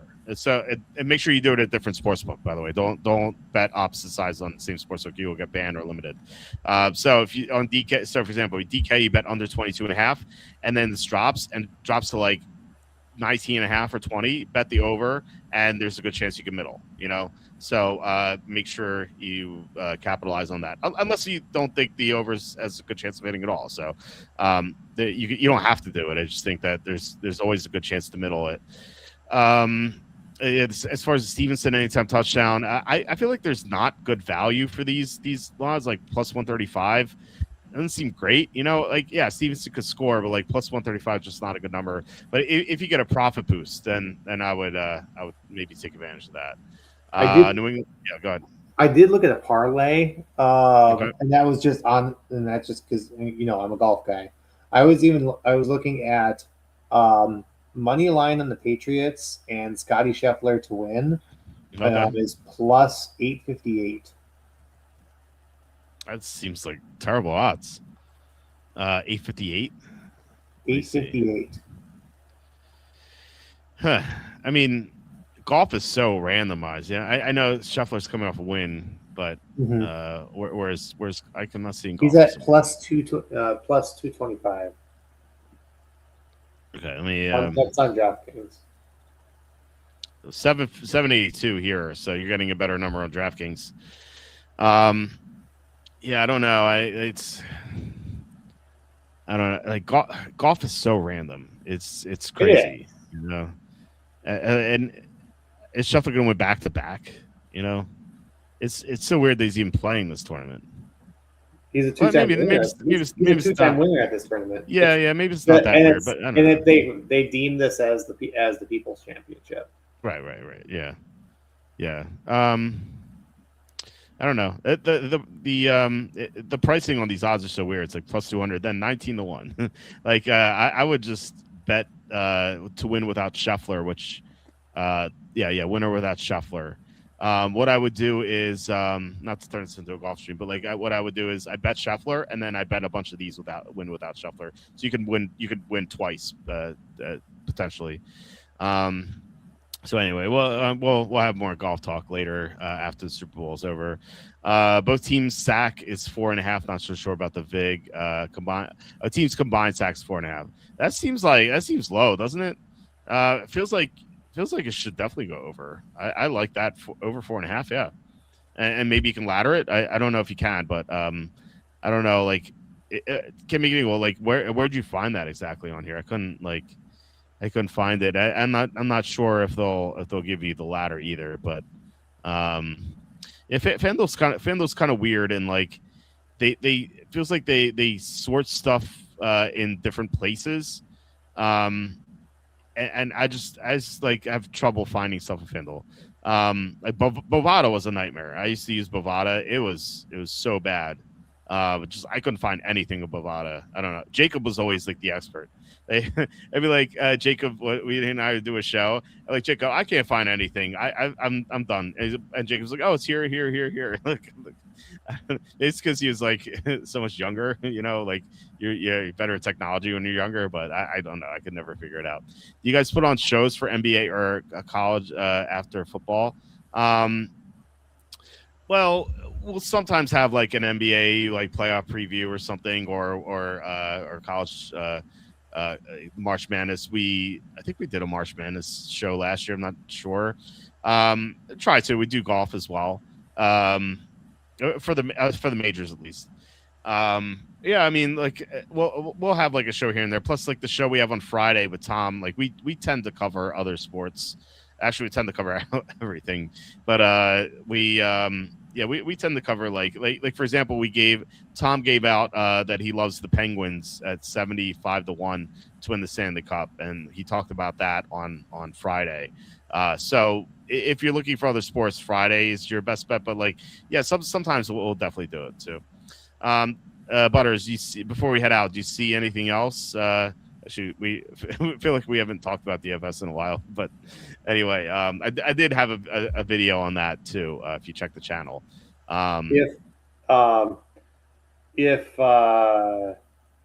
Nuggets wanted to do what he suggested.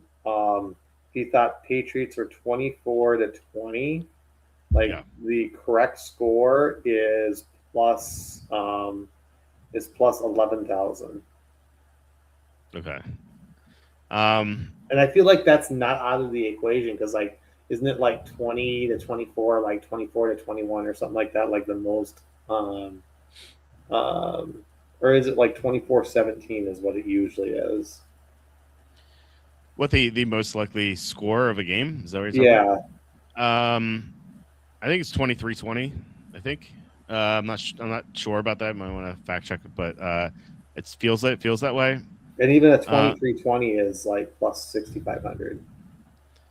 Well, the implied score in this game, I think, is like 25-20.5. Or you can go the other way. No, I think that's right. 25-20.5. It's just based on totals. Totals 45.5, and that'll give you a 4.5 point line. Listen to VSiN, that's what they've said. Okay, I gotcha. Yeah, I couldn't find anything like that on FanDuel or DraftKings. I haven't looked at Caesars or anything, but I figure like most of them are just the same, and like looking at Caesars kind of be like redundant, like almost a waste of time, you know. I think offshore they have different stuff, and I haven't looked offshore yet, but like Bookmaker usually is. I love Bookmaker for their game lines, but for their props, they're pretty lackluster usually. Bovada used to have great props, but they may not pay you out, so that was an issue. So I don't use them anymore. True. Yeah, I don't use them anymore. BetUS, they'll call you. BetUS has called me every week the past like 3 months, and they're like, it's like always like a random number.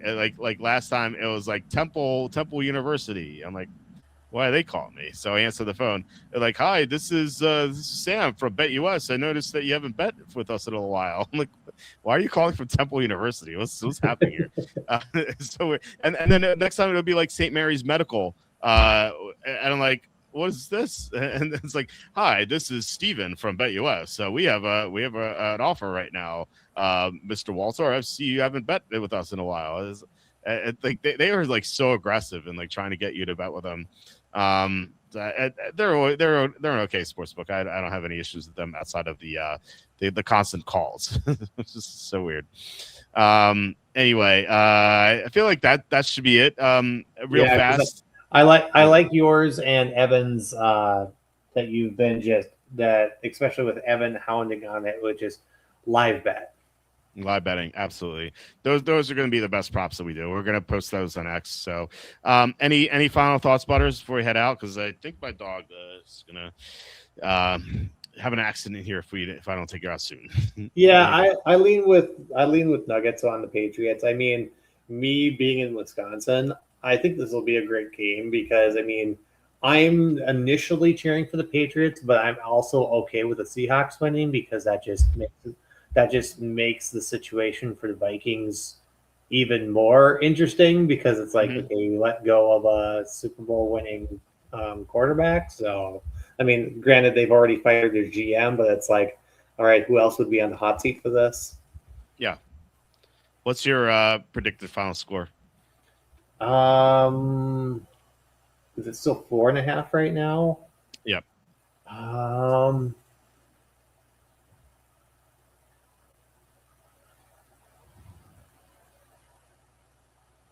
And while you're thinking, something I did last year was I bet every single person, every single guest on the show, I bet their predicted score. Really? It didn't hit. Okay. Well, yeah, I didn't. 40-22 is not going to hit, so it didn't hit. But I put like $10 on each one, just for fun. Let's do something interesting. Let's do 16-13 Patriots. All right, 16-13 Patriots. So almost like the Patriots Rams Super Bowl from 2018. So that is gonna. I'll put this on the screen right now. Here we go, real fast. And I'd be okay with either way, because in either of those scenarios, Vrabel still covers. Right. because I still think it's going to be a close game.